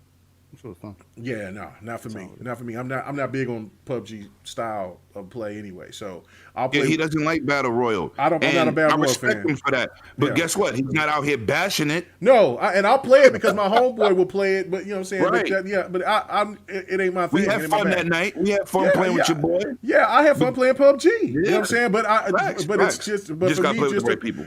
Well, yeah, if they're just playing with people. It's just not my bag. But this is the thing for me. This is where I want to make my point. All right, so, The Last of Us 2, right? That's coming out. That came out last year, right? Mm-hmm. Pretty sure that they'll. 2019. Yeah. Okay, 2019. Oh, my fault. My fault. Yeah, you were right. My fault. Well, no, that's fine. It doesn't matter. It came out last year, right? All right. So, how did that game come to the PlayStation community? What? Which one again? Say it again. I'm sorry. The Last of Us 2. How did? What was missing? What was missing with that game? What was missing? The multiplayer. Oh, the multiplayer. Multiplayer. Okay, so. All right, you had some people that was complaining about that, but then all of a sudden, what happened? Oh, game of the year! I got something to say with that. No, Lemon, no. You have plenty. You have plenty to say. It's my time. Let me just go ahead and let Deacon Lowe get up here and just start preaching right now. What's supposed to be coming from Naughty Dog? What's supposed to be their next endeavor supposed to be coming out to the gaming community out there for the PlayStation? Last of Us remake remaster. Other than that, it's supposed to be factions, right? Multiplayer, right? Multiplayer only, right? They haven't said yet, have they? Oh yeah, no. Yeah, no, they. No, but I don't think it's Naughty Dog. They formed a team of developers that's making us Sony. I got you. I got you. But you know the point that I'm trying to make. Yeah, it's not going to have any single. Only. It's not going. It's multiplayer only. How much do you think that game is going to cost? Okay. How many people is going to bitch about that? Nobody. Okay. The narrative changes for Sony. Yeah, that's the thing. Know how that works. That's what I'm trying to say.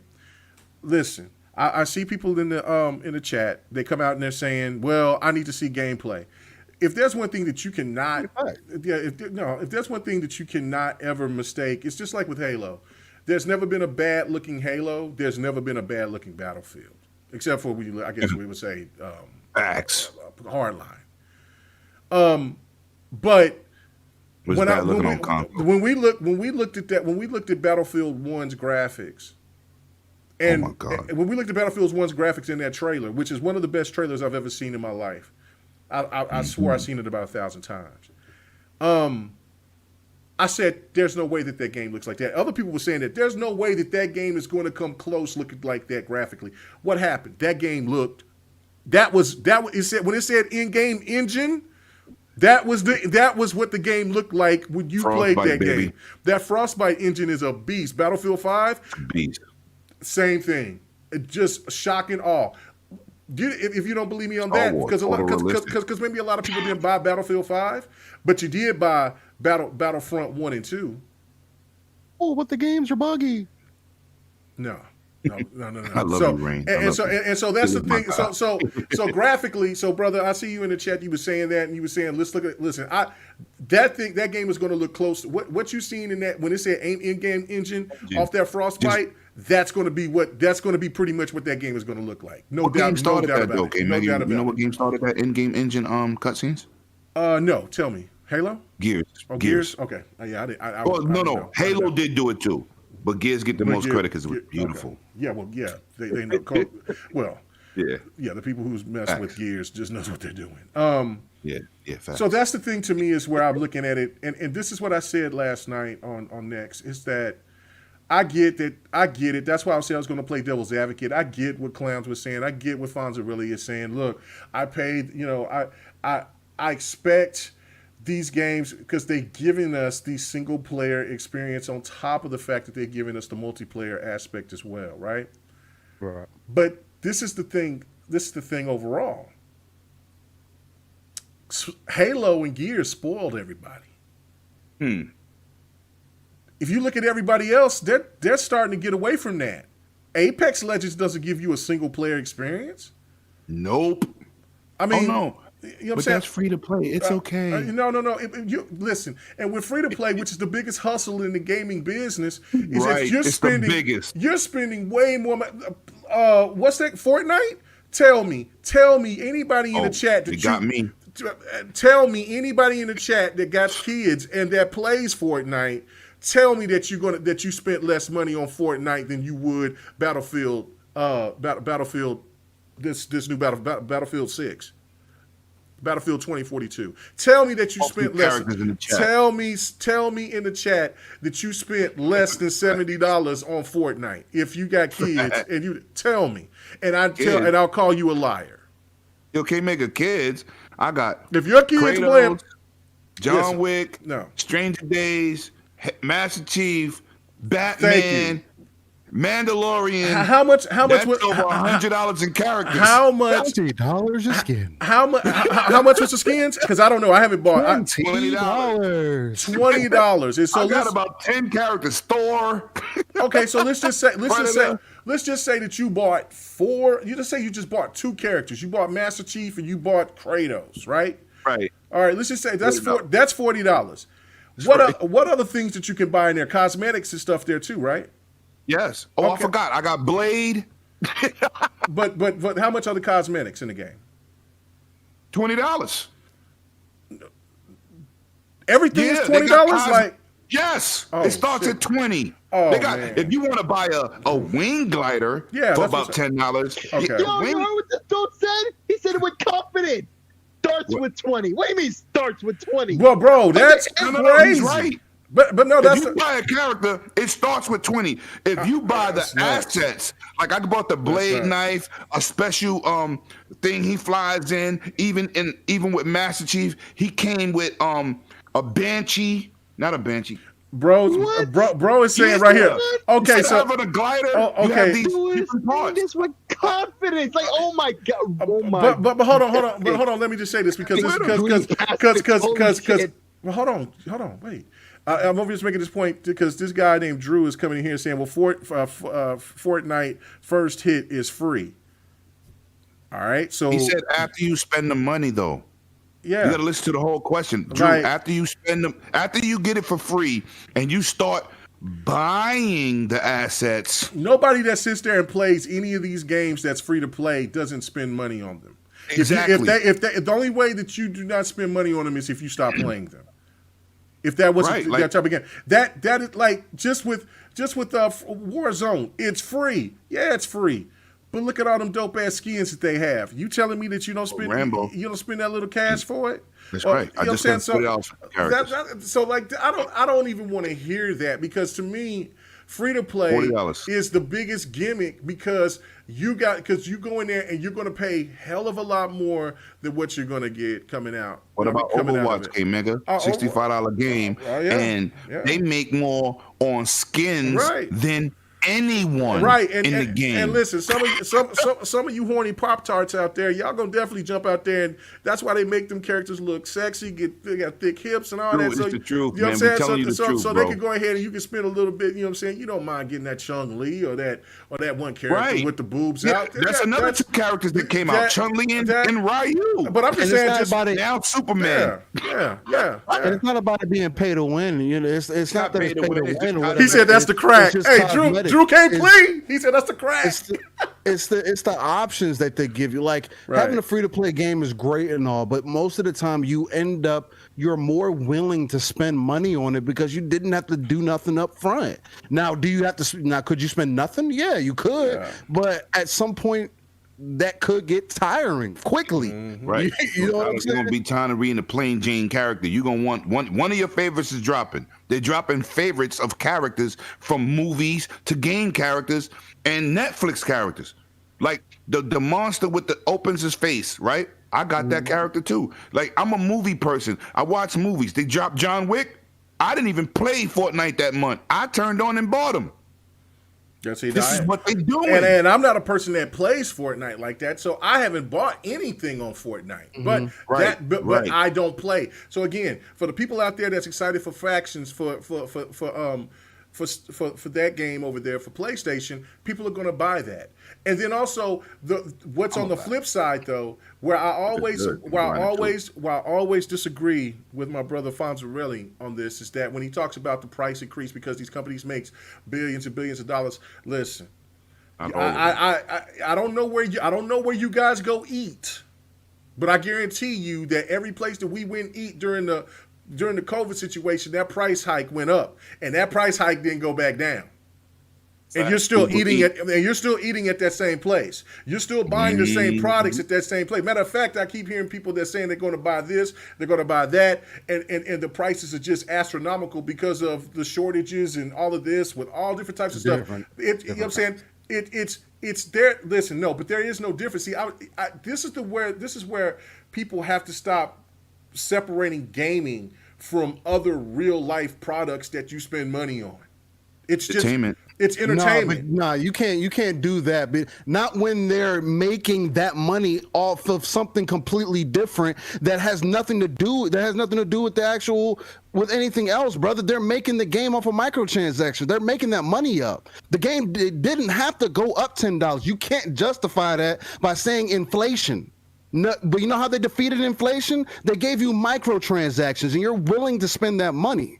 You can't. Like, this is where we disagree. To me, at least, you can't say that. Okay. Because are you guaranteeing that extra $10 is going to the dev? Because that's who it matters, and we already know that the devs don't get paid well already. Devs don't stay in the industry longer than 5 years. Shit, I know two devs most of the time. And I'm not. There's millions of devs. Bro, I get that. Everybody is different. You know what I'm saying? I get that, but with inflation, that's not good enough. But hold on, you gotta come up with something different. No, I ain't coming up with nothing different because I'm just being real. Not when you're making billions of dollars in microtransactions. K-Mega, let me give you the best example. League of Legends, there's millions of people who play League of Legends. On average, a player spends $90 a year. They're making over $5 billion a year just in microtransactions.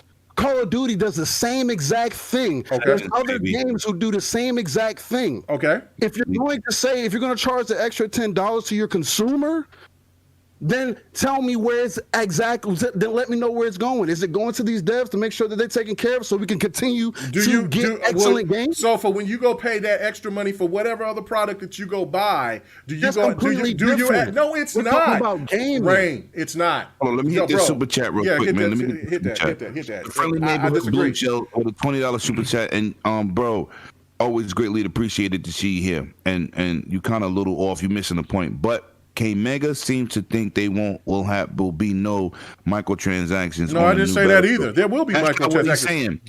What we're saying is, people complain about the $70 price, and people play single player games with a $70 price, right, or whatever, right, or $100 for. I don't want to hear that. I don't want to hear the excuse. Differentiate what you think right. people shouldn't pay for. Just think if you're not into a multiplayer game only, I know people who don't play multiplayer. Shout out to my guy Sovereign on the ILP. He don't play multiplayer. He's a single player king. Right. So if he want to pay $70 for a Ratchet and Clank and bust it open, why you mad though? Right. That's the thing to me. People buy what they want. Stop the complaining. Yeah, that's the point. Was what we were saying. On. Another thing, Rain, that I have to make a point on. Where I gotta let you know about is that the gaming has not. The prices increase has not happened for 30 years. What does that have to do with the microtransactions? We didn't have microtransactions back then. What does that have to do with that? Hold on, wait a minute. That's two different conversations. You spending money on what you feel like is worth it to you. You don't have to spend that money on no microtransactions. You don't have to spend that money on no microtransactions. That's what I'm saying. Like, you don't have to spend that money on their microtransactions. But if you buy a free-to-play game, I guarantee you're going to be spending more money, and you're going to be spending more money than the game that you sit there and would have bought. That's the whole point. You don't have to, again, you don't have to do that. A free-to-play game is strictly that, completely free-to-play. All right. I can boot up BDO, pay $15 a month, $10 a month for my thing, and not ever get there. It's for years. You know what I'm saying? Like it's something completely different. I got that, but I would love to see. I would love to see the numbers on that, because, and I would tell you that you would, and you would prove that you would not be accurate because of this reason. There wouldn't be so many companies going with the free to play if they felt that people wouldn't just be spending money. I mean, but that's consumers. If I give you something free, you're going to be willing to spend more money. If I'm me giving you a game straight up at $70 and justifying it just because of quote unquote inflation, show me the numbers on that. Well, that's also because it's also the. So which one are you doing? Because we didn't have microtransactions. But it's just like what I said. But you tried to tell me that it was totally different, which I totally disagree. Because if just anything else that you would go buy, and there was inflation on that. And these companies are still making billions of dollars. You making microtransactions off of milk? Yeah, is there microtransactions on milk? Okay, so just say this: when you go and you pay, is there microtransactions on bread? Is there microtransactions on any of the but food? You're paying taxes. You're paying taxes on that. You're paying taxes, and that taxes go up. That's default. And that taxes go up. I'm talking about okay, but I'm saying this or this. So let's talk about a product. You're going to that. When you go and you buy that product, whatever electronic or whatever that product is. That's not. Let's not say food. Let's just say a product, right? A stereo, microwave, washer, dryer, whatever. And you go buy that, right? You've already paid the money that they've already had, and then you go up there and they say, well, we can give you a warranty for this much. Isn't that considered to be a microtransaction? No, because you're covering your product. I wouldn't consider that a microtransaction. Come on. So I'm just saying, aren't you paying extra on top you're talking two different things. No. That's guaranteeing your product. Microtransactions don't guarantee your product. It's an add-on to your experience already. If I don't like that game, I can trade. I can send and get my money back on that game. You can on PlayStation. Yeah, you can. If you sit there and you take it, you can. You can't on certain games. It's not guaranteed. Yeah. Oh yeah, it's over here on Xbox, and even on Xbox, it's not guaranteed every time. And Jay Slayer, you do pay taxes on food, man. I just sit here and was watching. Now, certain states has laxed on taxes.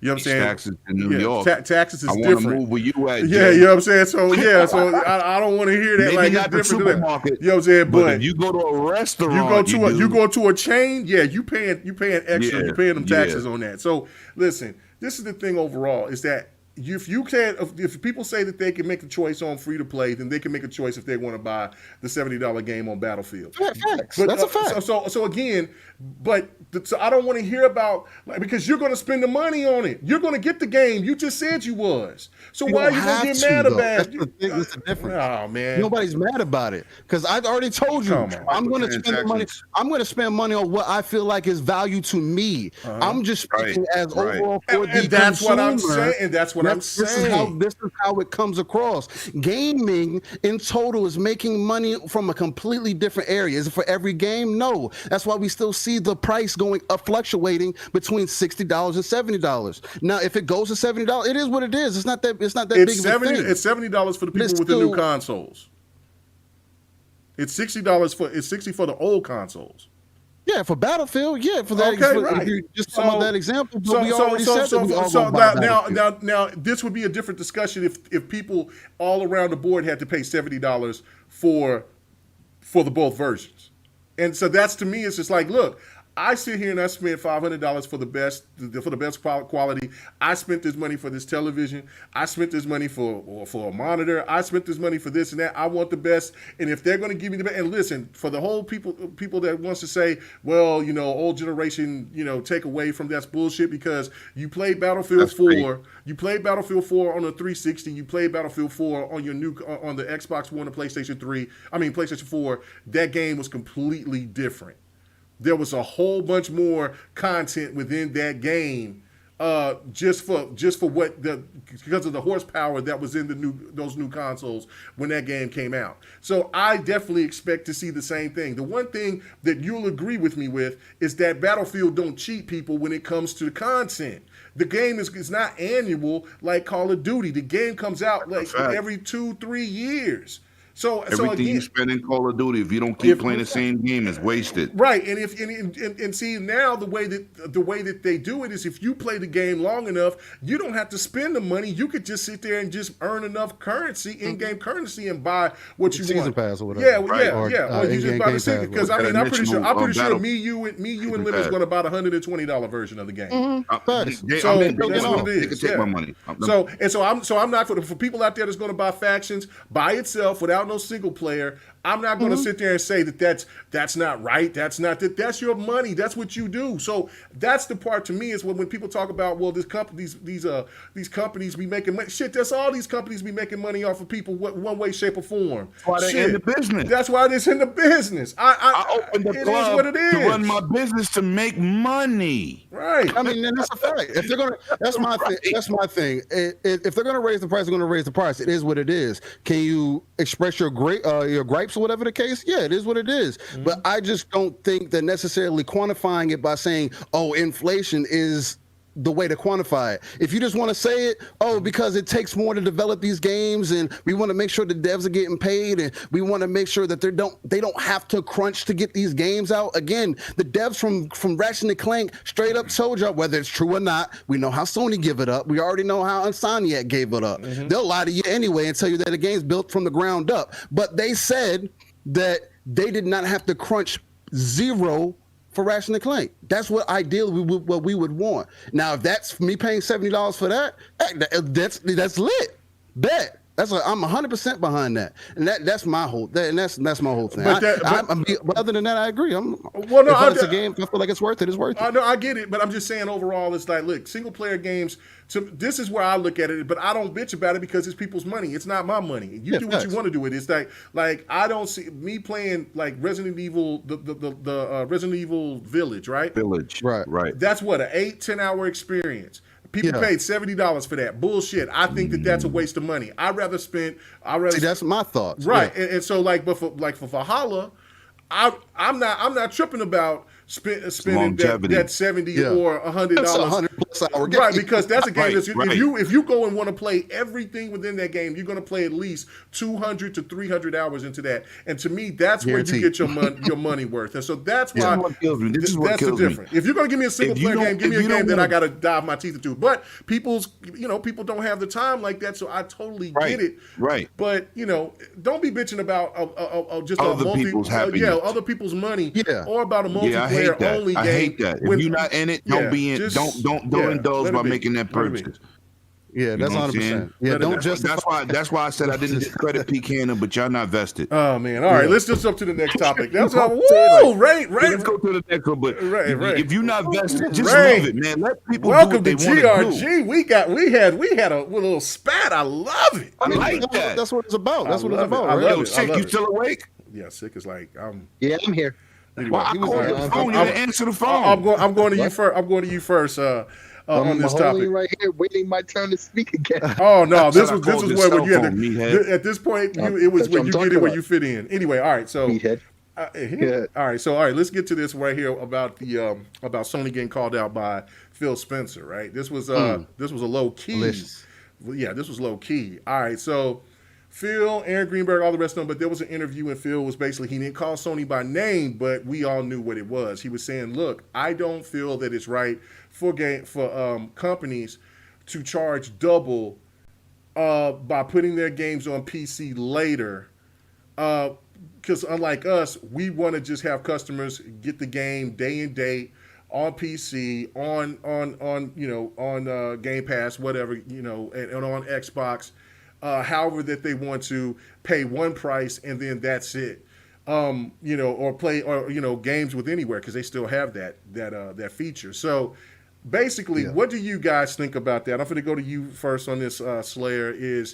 Do you think that Phil was out of line for calling out Sony on that, or is it warranted because Sony has got a different approach and they over here making that money? They're looking at a good reason to make that little extra bread.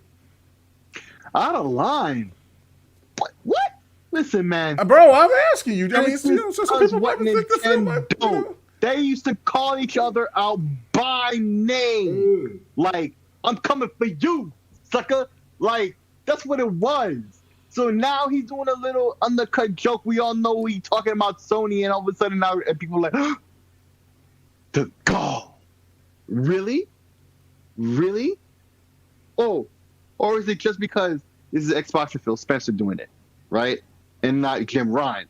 Because you know what would have happened if it was Jim Ryan who had this little slick move, right?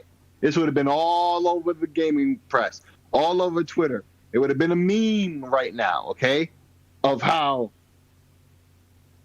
he made the other side look foolish for selling the game twice, making you wait for it on top of that.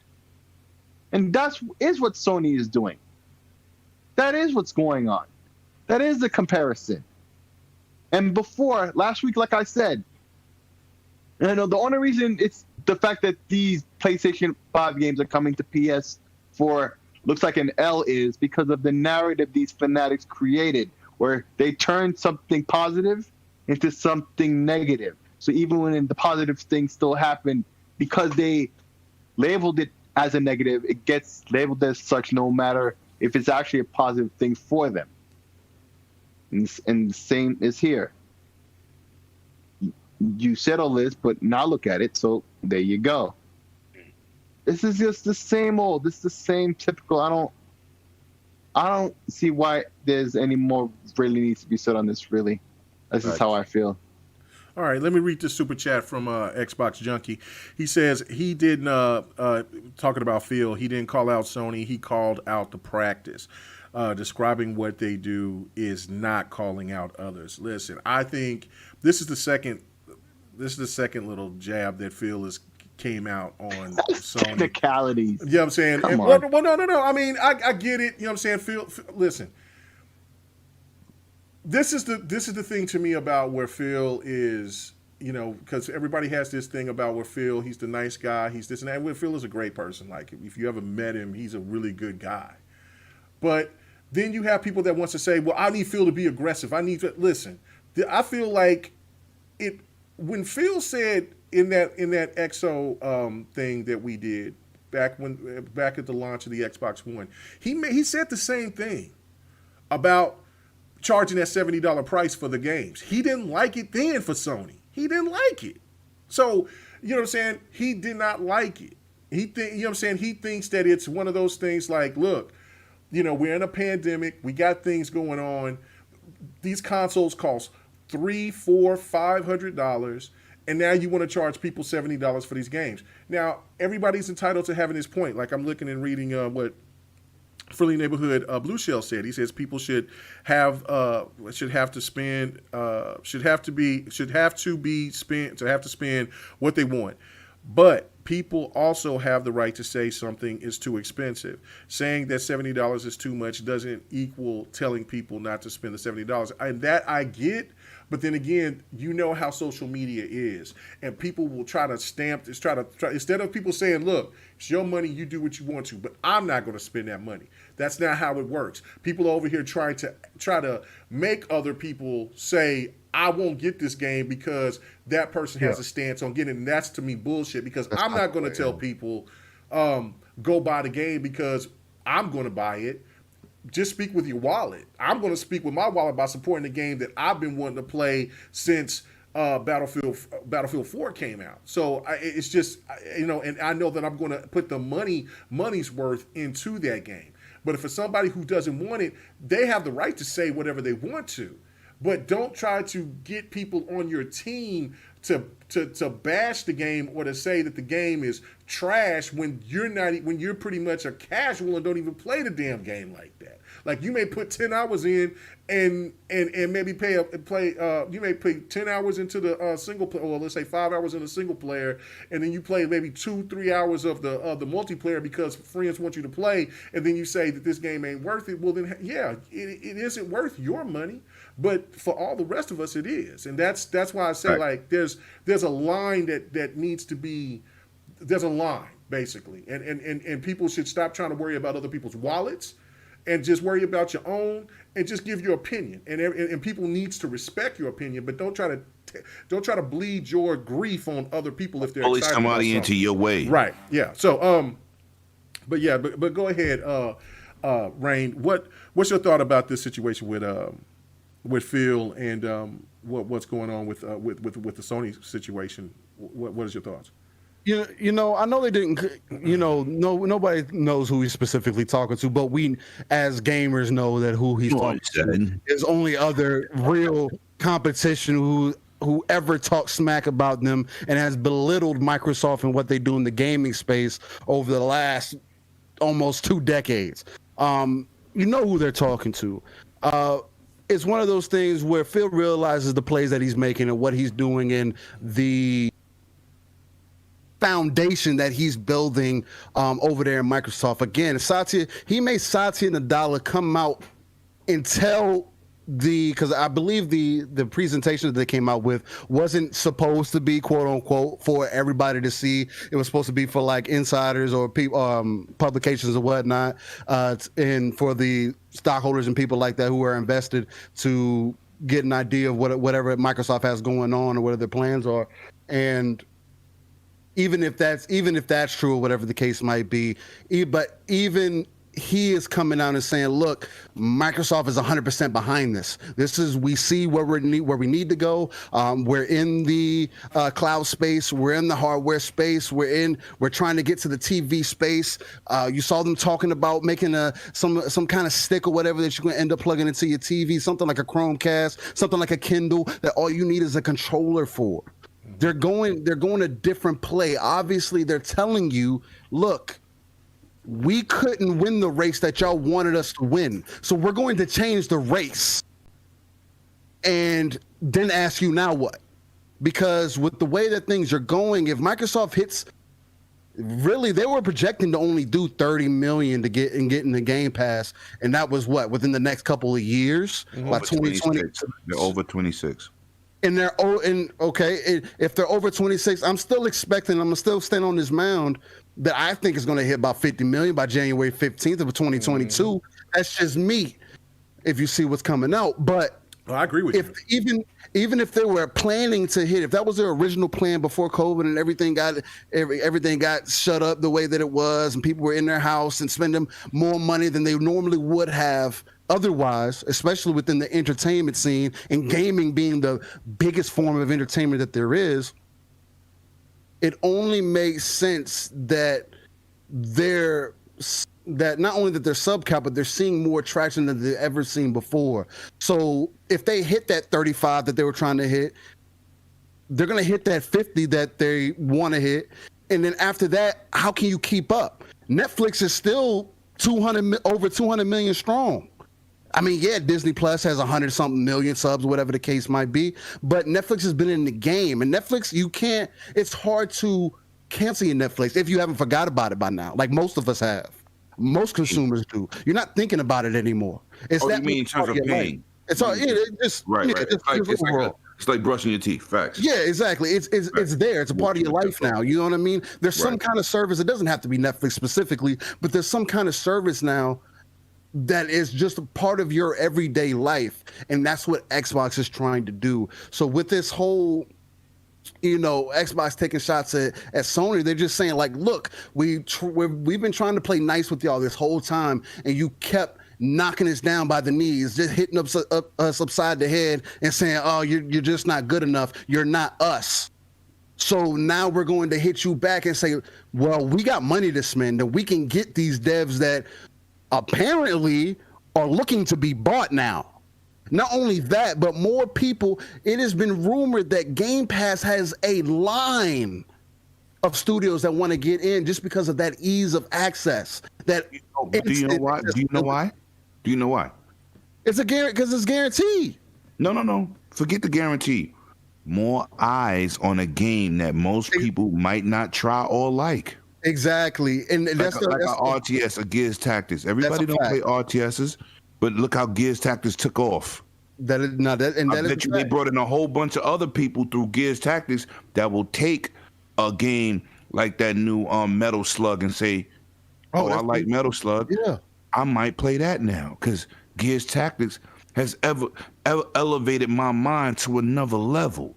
Preach that gospel. It's like everybody comes out and say, "Oh, Game Pass isn't worth it," and everything else. Look, girl, I keep saying this. If you got time to play every game in the world, congratulations. I can do nothing but applaud you. But that's not everybody. Time to buy games either. That too. If you're not working. I mean, that just goes back into the whole point of like saving money, bitching about you saving money compared to spending money. Exactly. Right. So you gonna spend it and you playing everything every day with no job in your mama's basement. Exactly. Just like this whole $70 conversation. Why I don't stay in no basement, sir. Anyway, not you. Yeah, you talking about the haters. No. I just had to throw that in there.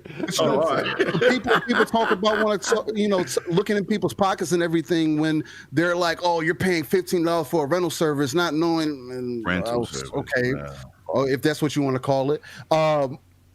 But these are guaranteed games that I have access to on a multitude. Let me say that one more time. Multitude of platforms. That boy's smart. Not just one. You ain't no good. You ain't no good. Not just one. Two games go out of Game Pass. 7 games drop. Well, that boy's smart right there.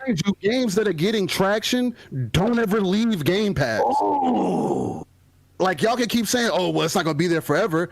Okay, if you haven't bought it by the time, I don't know how many times that a game has came into Game Pass that I probably wasn't thinking about or even was thinking about. Give you best example, Gears 5. Gears 5 came out, guess what? I got it on Game Pass. You know what else I did? Probably spent almost $200 in just getting microtransactions in the game. Plus, by now, and bought the game. Game Pass.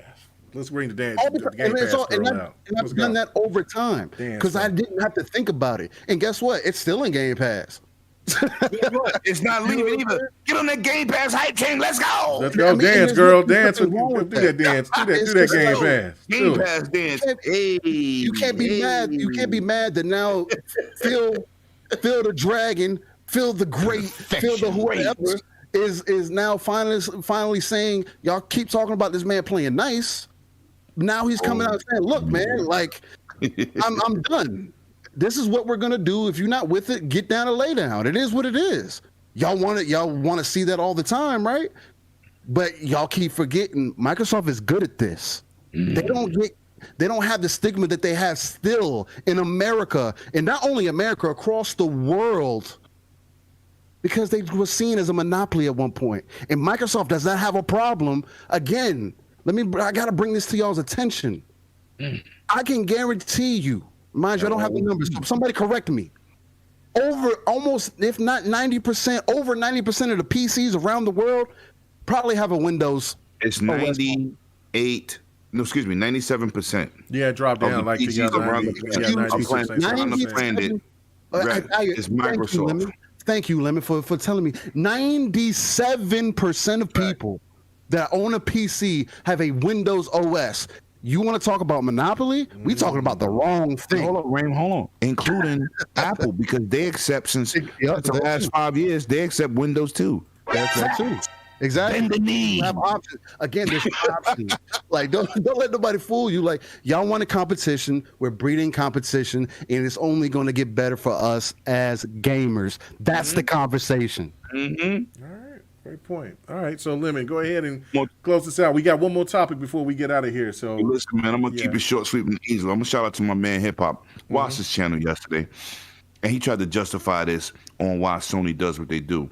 He said by them not purchasing, or not putting their games day and date on PC, you force PC gamers to buy a PlayStation, and it's working.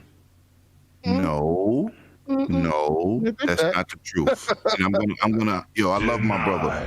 That's not true. I agree. I I'm gonna have to finish him. Okay. These are the facts. PlayStation community averages out 100 million consoles. This is before Microsoft had the idea or the know-how how to put games day and date on PlayStation. They always had 100 million consoles sold. Right? So you're never gonna force a PC gamer to do shit. Nah. Ever. Ever.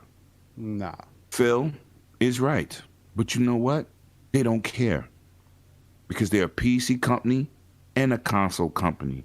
Yeah. Now a subscription company with a cloud gaming service that's winning. They don't need Sony to do anything. He made a point. He's correct, and the financials speak. As much money as the Xbox division has made, the number one publisher on the planet, with half the systems sold,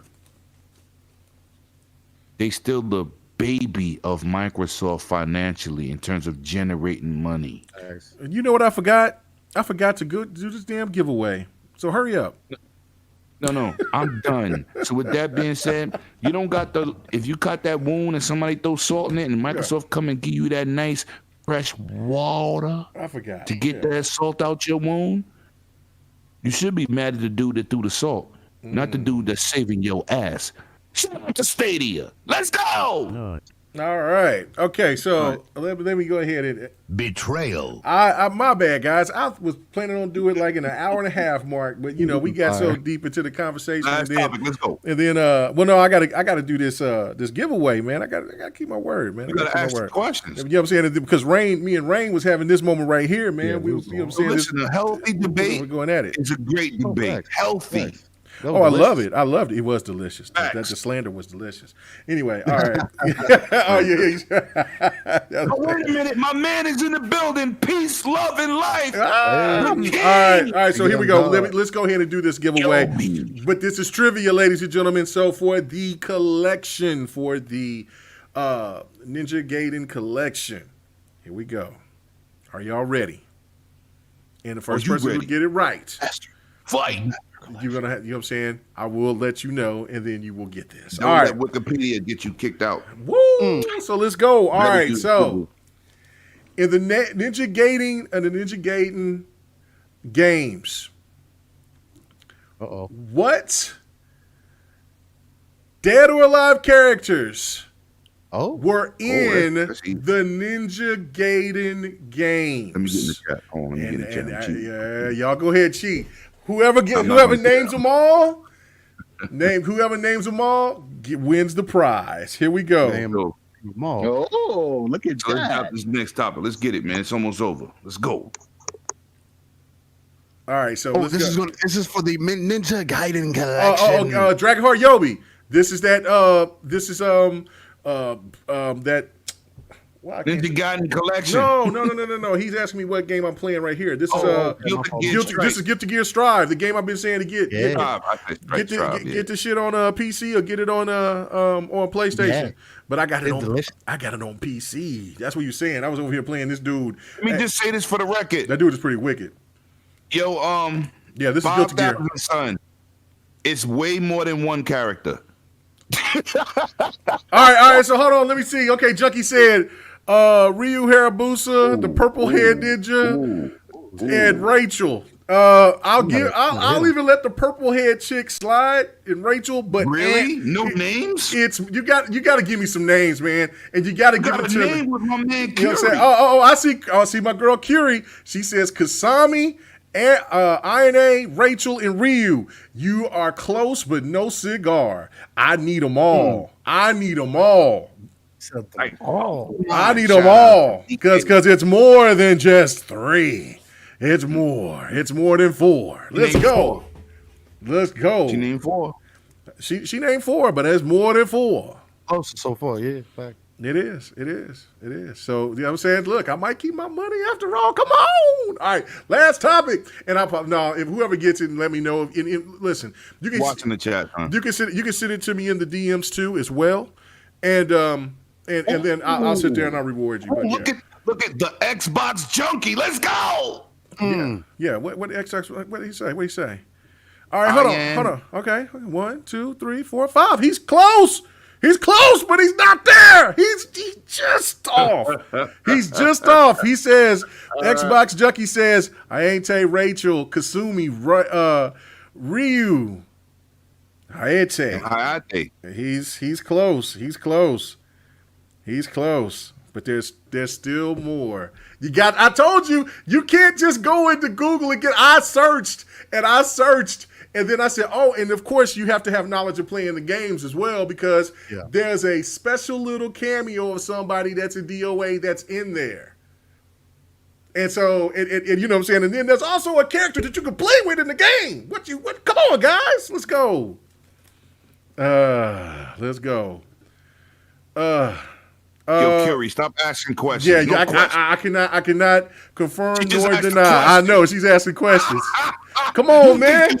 Come on, guys. I told you. I knew I had a good trivia question. I knew I had a good one. All right. So while we get to this last topic, hopefully you guys will go ahead and get it, because now this is fun. This is definitely what I got to do it. Okay. So, all right. You got to give me all the names. You got to give me all the names. One time, in one line. I need all the names. All right. So,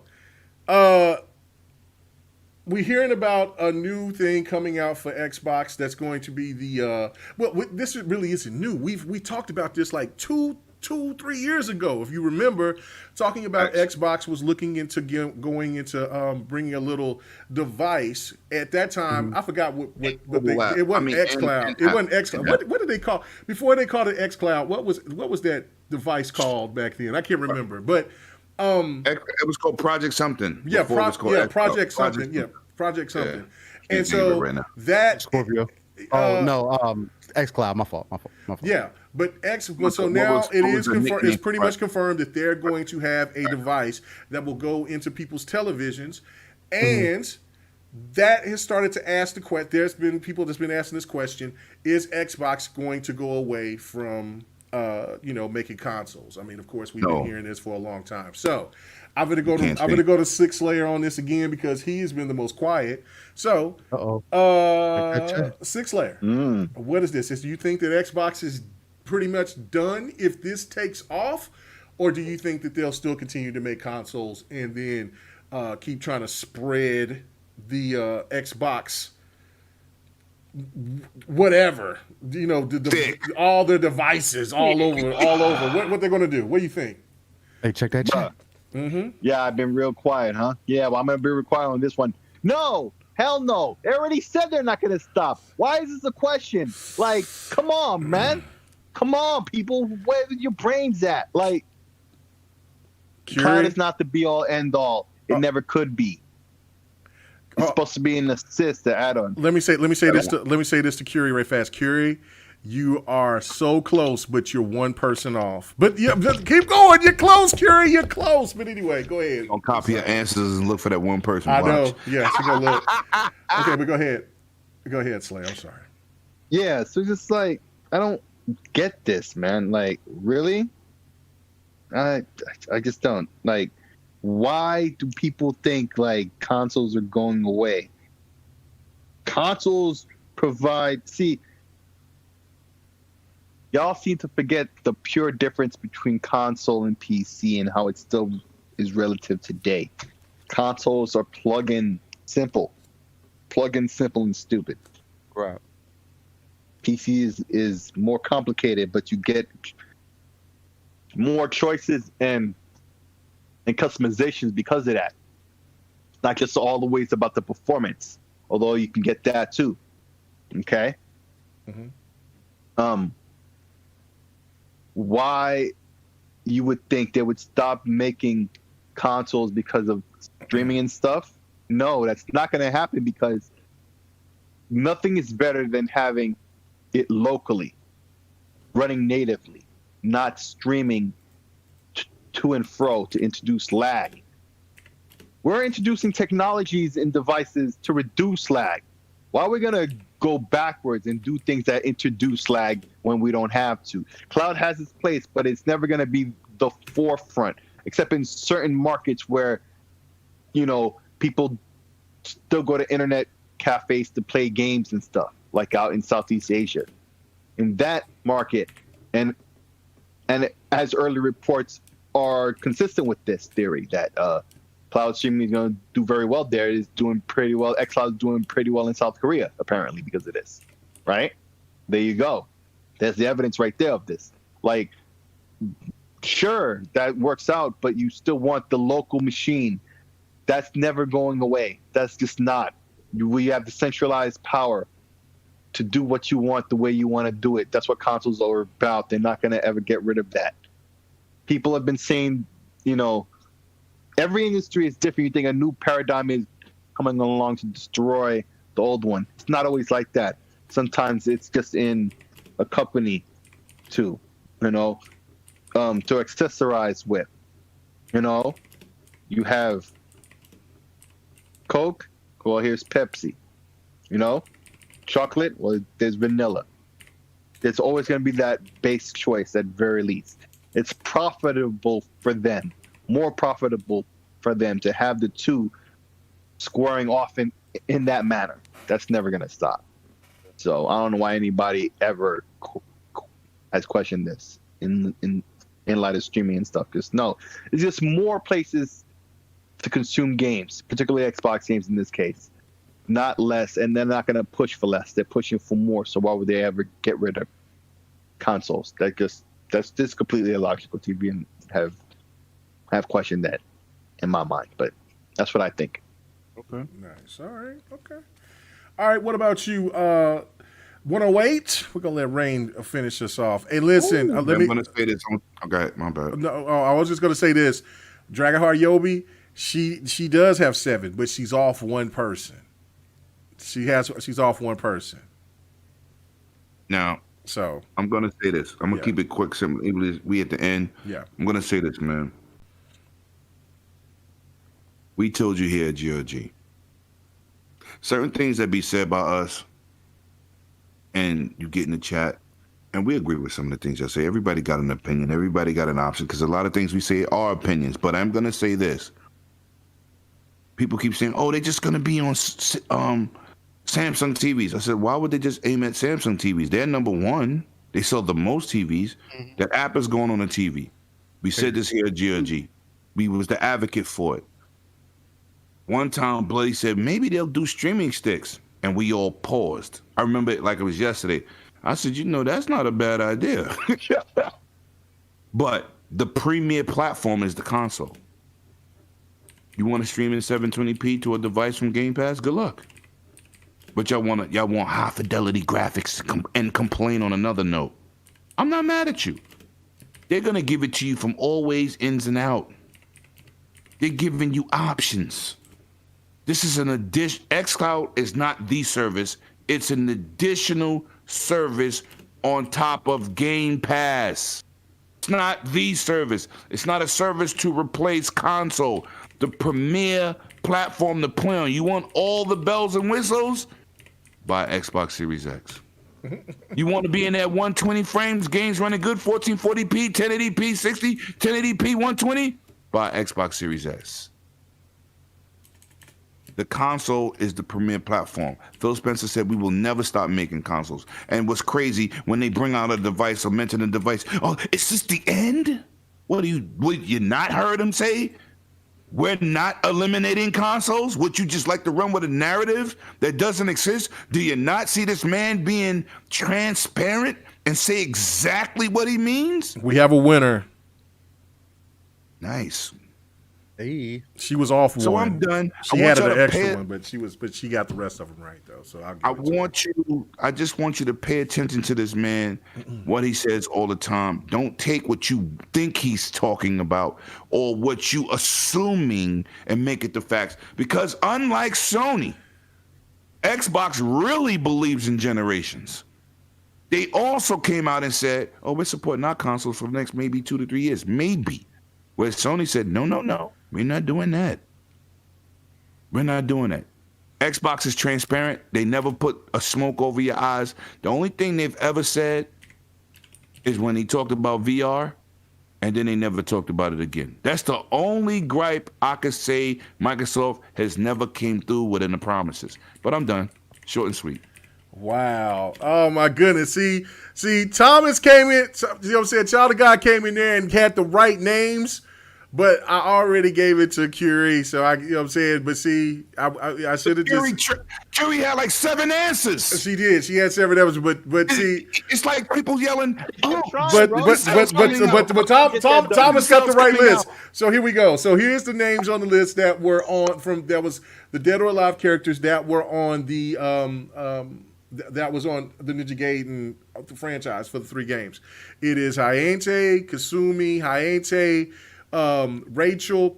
Oh no, Child of God was wrong because there was no Christy. It was Hitomi, and it was Majomi. I can't say her name. She's one of my favorite characters, but I can't say her name properly. Let me be country. And then Ryu. There was no Christy. Christy is not the one. Christy wasn't in there, and she was not. Yo, Child of God, I don't care. You still a winner. You getting a One-Away Dragons T-shirt, and I'm gonna mail it to you. Let's go. So I was like, listen, this is definitely something that's going to be more fun. The giveaway trivia is on point because I got the skills. I got the skills because I was like, look, I took the time. I was like, look, people are going to be tripping out because Hitomi was the one people didn't know. Because she was really young, and because like if you go back to the first game, Ayante is only 14 years old. Then she comes up to her own and becomes adult, and then after 1, some things happened, and then they merged the Dead or Alive series with the Ninja Gaiden series. So if you play the game, if you played both games, you'll see that the stories intertwine. So yeah, good job. I had to put some fighting stuff in there. So if I had 20 subscribers, you Child of God and Miss K, y'all was part of that 20 subscribers before I knew any of these bums. Yeah, you getting a One-Away Dragon shirt. Let's go. Thomas, I got you. Thomas, but see, I thought Thomas had the right, but he put Christy in there, but wasn't Christy. Christy wasn't never in there, but you know what I'm saying? If Christy is my OG. I love Christy. She's my great character. Let us snake style. So, all right, Rain, go ahead and let's close this out, man. What is your initial thoughts, man? Are we going to be losing console? Is this the last Xbox console? Now, if this takes off, where people can start playing Game Pass and Game Cloud on their console, on their televisions with a like some kind of adapter or something that can hook up into their USB. The last console? Nah. I mean, again, like One-Away said and like what Sig said, the console is never going to go away because you always need that central platform that you can give to your hardcore. Your hardcore is never going to dedicate themselves fully to a streaming service because of no matter how far we get into less input delay or whatever the case might be, the true experience will always be on a actual piece of hardware. Now, could it eventually catch up? Sure, but we're talking about a whole nother decade before we even get there. Just on a little bit of research that I was doing, on average across the U.S. itself, the average internet speed is 42 megabytes. I mean, last I checked, that's cool enough. That's cool and all. I think that's a high number. It could be a high number. Kind of reaching. But from what I looked up, the average internet speed in the U.S. they're saying is close to 43 megabytes per second. Even if that's the case, knowing that's not no, it's not bad. But knowing that people live off their phones nowadays, you're also streaming, you're also watching TV off of a streaming service. This isn't back in the day where your console is the only thing or your computer is the only thing that's connected to the internet that's pulling most of your speeds away. Nah, you have about 10 other devices most of the time in your house that you don't even pay attention to. Your kids, again, that's what I'm including with that. You know, you're not including these other devices that you throw in there that even like let's say, for example, myself, I got data caps, whatever the case might be, where I'm at, unfortunately. So it's like, oh, my condolences for that long time. Exactly. We didn't have that, so it hurt bad. Yeah, and see, that's the other conversation that we could be having too. That I don't feel like we're not ready for the stick per se yet, because I mean, like there's plenty of places like where I'm at in Florida, at least, where we still have data caps, and for me to have a data cap and be streaming online. Yeah, but I play. But you got the option for unlimited. So you pay for the extra service. I pay for unlimited. Yep. They started that shit like 2 years ago. I'm gonna say this, man. I get 400 megs download, 150 up with no cap for $40. Still Rain, you got Comcast? That shit will change when they start bringing competition. Yeah. Jeez. So when I came out here, it hurt bad. Yeah, I got Cox cable, but it's just like that adds on to the conversation. Oh yeah, you got Cox Communication. Yep. Yeah, I got Cox Communications. Yep, but because that's the I think the biggest play for the whole streaming stick thing is for the East, for Asia, for the places across the ocean. Yeah, because they have the infrastructure already set up. This is what they do on a day-to-day basis. For us to get to that place, I still feel like we're at least almost a decade away, because we're still having arguments on whether you need to be connected to. They're smaller. Yeah, exactly. But we're still having arguments about whether or not we need to be connected to the internet for your games. You know what I mean? Like DRM is still a big issue to people, because they're like, oh, what if I can't get to the internet? So it's like, what makes you think that people are going to be ready for a streaming stick now? But they fixed that. They put the DRM on your system and now have it on the internet no more. Just using that as an example because people like to use that as an argument. Just saying it for the people in the chat. Yeah, facts. And that's a fact. Do I think it's valuable? Hell yeah. To give people an option, especially if you're on the go. I can't tell you how many times, either for work or for personal, that you're out of town or whatever the case might be, and it'd be dope that I don't have to carry my whole console around. You know what I mean? On those times where I just want to have a little extra playtime on the side or whatever the case might be. Or even if it's not that, if I could plug something in the back of whatever TV and get it popping right there, I just need to get connected to the internet. That's lit. And that's a guarantee. That would be like a guaranteed buy. That's an impulse buy at that point. Like, it'd be hard to not to do that. But it's like when I think about it for the common consumer, the typical consumer, I don't think we're at that point yet for them to want to consider that as an option. Now down the road, I don't see hardware going away. I mean, especially when they get these Series X server blades into streaming and everything else, like, they're going to want to constantly reiterate on the hardware.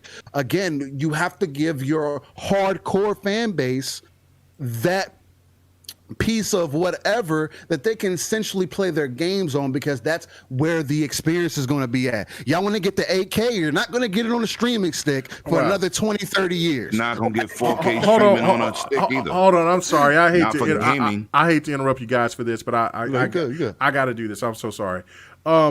Big shout out to Stone King X. I was on my way to hearing to send this out to Curie's as a gift from Xbox because I was like making sure, I think that's our gamer tag.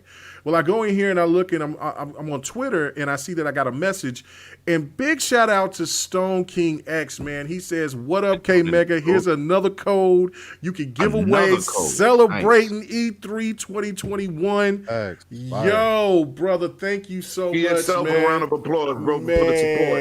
Man, God damn, man. I love it. I love it. That's amazing, man. Thank you, man. Love, God bless you, brother, man. That was because I was looking for it, ready to gift it to her, and I'm like, damn, because he said that he was sending out a code, and I thought he sent it out already or whatever. And then, he said he put it on Twitter for you to set. And I just seen the message. You read it. Yeah. So all right. You read it out like that. All right. So yeah, I know I did, didn't I? So Curie. All right. So let me make sure that this you the right person I'm sending this to because that would be what I do. Tell her to email you from the name that's attached to her account. No, YouTube. It should be Curie verification. Curie Series Switch, right? That's you, right? Curie Cosmos, right? That's you, right? And while she answers that real quick, yo, Ray, if you have a more exact stat, since you're saying that you're someone who is in the cable business, let me know. That was just me pulling up a number from what I typed into Google, the old faithful Google, quote unquote, on what they're using as an average through speed tests. Yeah, everybody got an average. That don't make it general, just an average. I just want to make sure people understand that's where I got that average test. Speedtest.net. That's what they're saying that people's typical averages is number one. Yeah, and let's just realize, I understand people aren't going to have that speed. You know what I mean? Yeah. There's so many variances. You know what I mean? What? I wish. Yeah, exactly. Exactly. Maybe I could have better games than 2K. All right. Instead of 2-bar, even fighting games. Right. Half of my matches would be 2 bars. You know what I mean? Or have yellow, you see greens. Yeah, exactly. So it's just, it's like, hopefully he's saying that it's probably lower than that, because that's what I was thinking too, that the national average is probably going to be lower than that. So just to see like a streaming stick being of something that's going to be of value to us anytime soon, I think we're still far off. So hardware is going to continue to exist, and to even get something comparable from, hardware from your actual Xbox stick. You got 120 frame games. It's growing. It's like people want higher resolutions, more assets. Facts. Please, a streaming stick gonna give you the basics like your cell phone. And let me shout out to my brother K Mega, because when we, I told him, I said, yo, when we do this this Game Pass thing on this Xbox stage, we gonna have to show people there's no wires, there's nothing connected, because we was called frauds at E3. You know what I'm saying? We got in that Microsoft theater, and I'm filming, I'm playing, K Mega filming, but K Mega asking all the right questions to the dev. So where's this being streamed from? Then homeboy was like, Seattle. Then he was like, and we didn't even know how it was gonna work because the infrastructure of this building blocks out the Wi-Fi. Right. And it's gonna cause interference. Y'all was playing Gears. I was playing on an Asus ROG Asus ROG cell phone, and he was asking straight real questions. I'm like, yo, he like, Lemon, you see wires? I take my hand, I'm twisting it around. I said, nah, just just the controller, because the controller can power your phone, so phone lets use best battery. But we was just demonstrating, and dude's like, it was attached to something. No, this was on the go. You heard the shout out to the black dude that was scared to get on camera, because everybody's not a camera person, but he answered mad questions off camera. He was like, yo, this infrastructure is incredible. We've been working on for this over 5 years. So this is not, xCloud wasn't an afterthought. And shout out to NVIDIA with Shadowplay, who really set the mark and the standard how things can be. Pay scale was terrible, but they are really the ones who pushed this cloud gaming. And Microsoft took it and ran for the fences, baby. You know what I'm saying? This is why all these other companies got a long way to go. It ain't no quick fix. It ain't no quick fix. And I'm telling you, dudes, I was live from E3 on my cell phone. K-Mega tell you, I got like 3-4 cameras working at the same time. And one camera was live in the chat. And him, K-Mega hitting people with questions and answers, and vice versa with 100. And we walking through, and people was like, E3 can't be that crowded. It can't be this. Sony's not there. We answer this is why you got to look at what we do here and say, these dudes are doing the groundwork. Boots on the ground.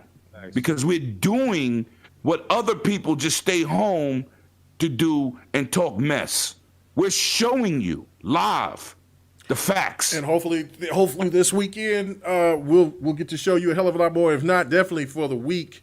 You know what I'm saying? So basically, we coming every day with the heat, baby. Yeah. So I mean, it's time to get to work. You know what I'm saying? It's work. It's work time. So anyway, speaking of that, shut your ass up. We got to get out of here. Yeah, let's go. I'm ready, cause I got some things to do. I got to. I said I was going to stream. Dance off. I said I was going to stream Guilty Gear Strive. So I'm going to try to do that here a little bit. Yeah. So is that crossplay? It's supposed to be crossplay. Yes. It's supposed to be crossplay with PlayStation. I tried to play it. I was playing it, talking to Mini-Me. The computer was beating my behind, and the online room setup is once again stupid. It's weird. Oh my God! I haven't played nobody online yet.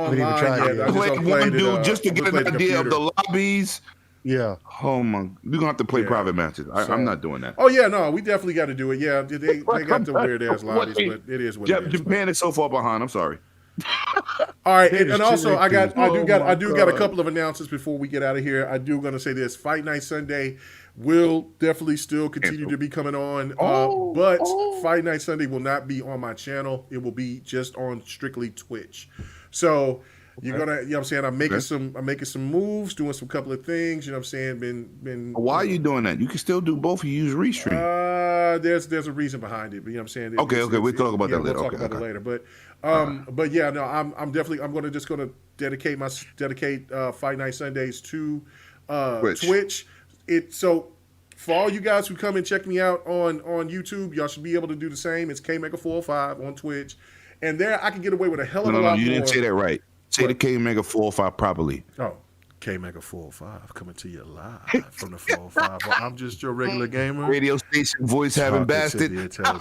Anyway, so yeah, Fight Night is still in effect. Hold on, where's my clip? Where's my Fight Night clip? Let me get to it. Where is it at? Ready the Armada. We will use the old ways. Yeah, you'll get these hands deliciously. So that is what we doing. So yeah, that's what we're going to be doing. Most likely we'll be just completely just streaming over on Twitch for like anything else to be doing. But yeah, so come check me out over there, and we greatly appreciate it. Also, Lemon gave his wonderful news, which is great. You know what I'm saying? Also got the same thing. You know what I'm saying? So the GRG podcast will be considered media for the very first time. And so this is definitely a good step forward for everybody. You know what I'm saying? Because this is what we wanted. This is what to get it started. You know what I'm saying? I mean, you know, and you know, I've been working hard. You know what I'm saying? Like I said, I made this into a business now. So I'm ready to make this work, and so I'm ready to do this. And then here after E3, here probably about maybe in August, we'll be looking to do that do that other podcast, the extra podcast. So you know what I'm saying. So get ready with that. You know what I'm saying, because Mitchie, Cali Rex. So far it's Mitchie, Cali Rex, and it's D. Looking for one more person, but ladies first. Yeah. But we're definitely going to be doing that. So other than that, yeah, it's just about time to get to work, man. So thank you guys so much, man. But anyway, let's go ahead and do our sign outs. I know that my boy Six Slayer is probably asleep right now. He's probably over there. Right here. Yeah, okay. So what's going on, man? Where can they find you at, man? Well, you can find me on Twitter, Six Slayer. You can find me everywhere. Great games are played on every game platform, the same name. Come check me out right here on GRG every Friday night, 9 p.m. Eastern. Right, and on that Dragon's Den podcast, 7 o'clock Eastern tomorrow. For E3, Brooklyn is definitely in the house. You already know what it is. You know the vibes. Try. Hey. All right. That being said, respectful. Yeah. Say that again. You said who was in the house? Brooklyn. Always in the All right, all right, that's all right. Oh man, Okay, nigga, I don't even know why you started that. You got me saying it all. Brooklyn. Where you got it? Brooklyn. Yeah, Brooklyn.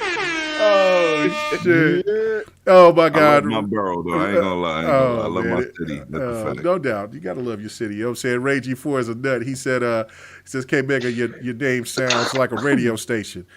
K Mega 405 coming to you live from the 405. But it don't sound like a hip hop station. It sounds like WBLS, mad slow songs. Oh yeah. I wanna talk to you so very long. Hey, trying to get to be so strong. Hey, I wish I could. Oh boy, don't let me see that, Jodeci. Boy, you don't know. Jodeci hoodie on. You don't know about I got my Jodeci hoodie on, boy. I'm walking out like, what was that light skinned dude? Devin the dude? Yeah. No. That Devin the dude is the rapper. What was the other?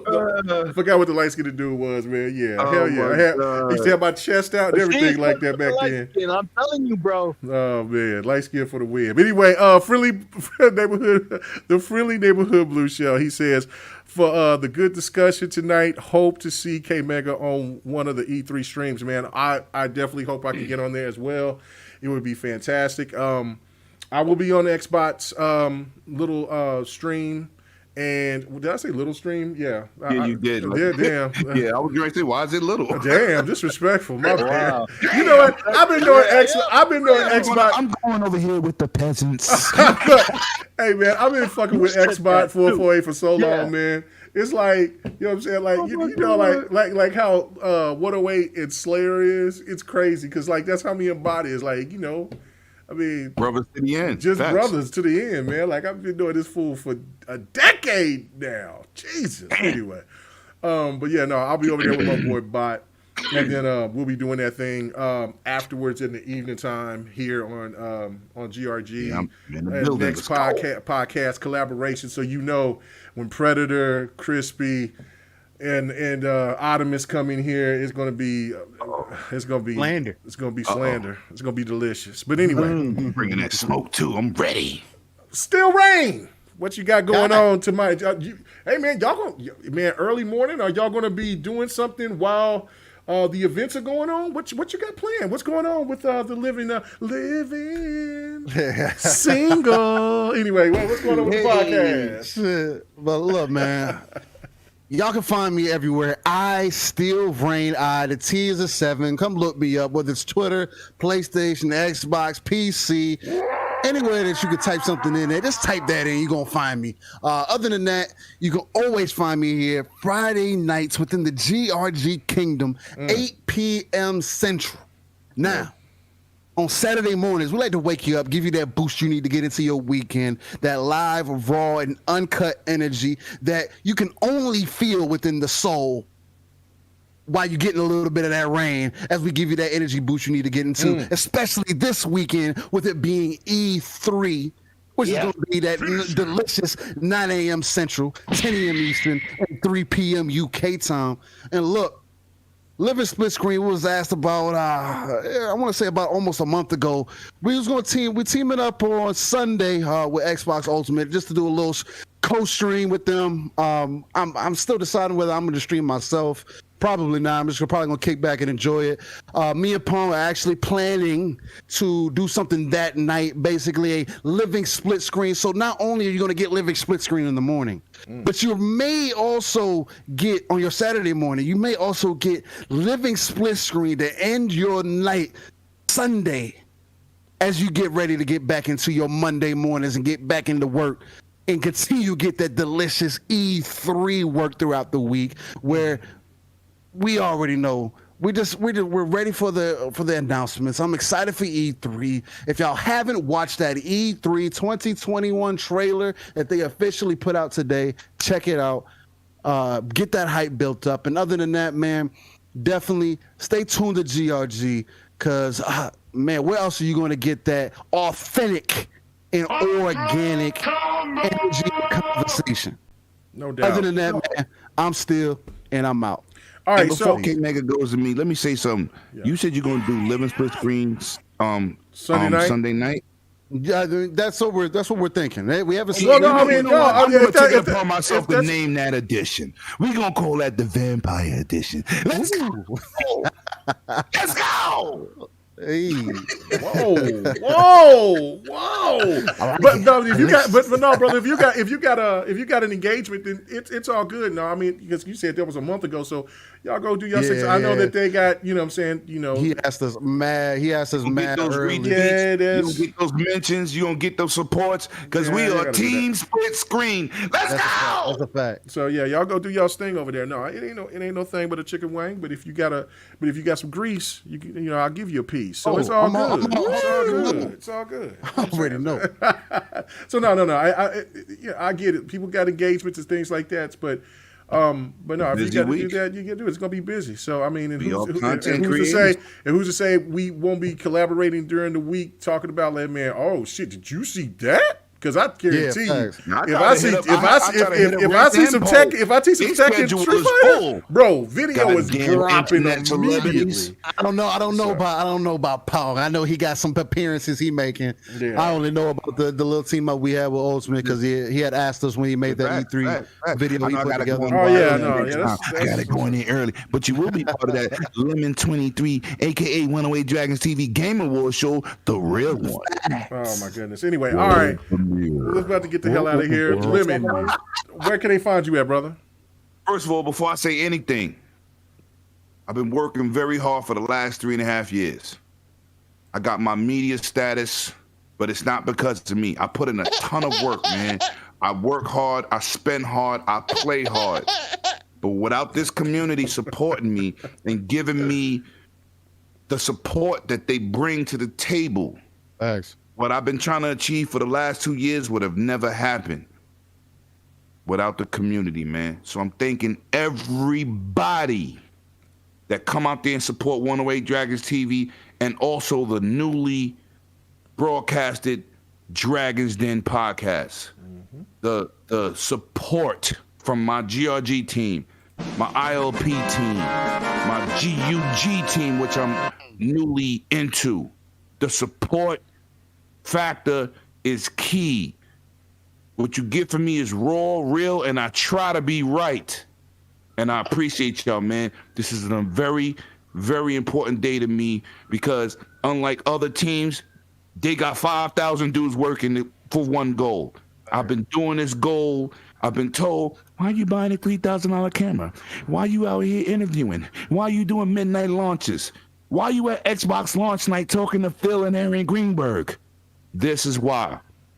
What we talking about on this channel, what you go to visit other channels, what you doing in your house every day, this gaming life, is what we are here for. We enjoy what we do, and we love it, and it's not about the dollar. I appreciate everybody for helping me reach the goal. I'm a Brooklyn dude, came from the streets, never thought anybody would listen to me. Yes, you're an influence in your neighborhood and people around you, but the internet, people only know you digitally. And your support is fantastic. And I appreciate all y'all out in the streets, man. Y'all can find me on 108 Dragons TV. We going live every single day with guests.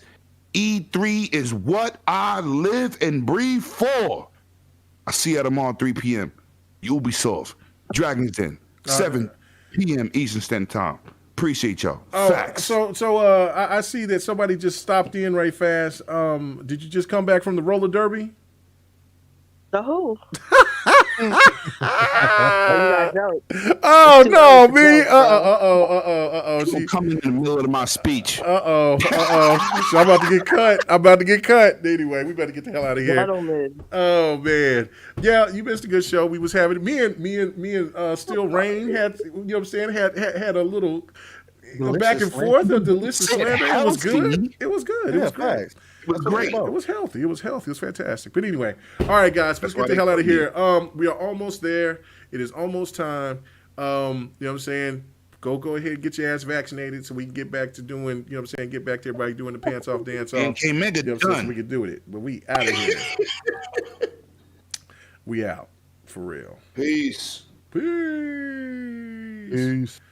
Let me hit this damn mute button. Hit the mute button. Hey, thanks for checking out the GRG podcast.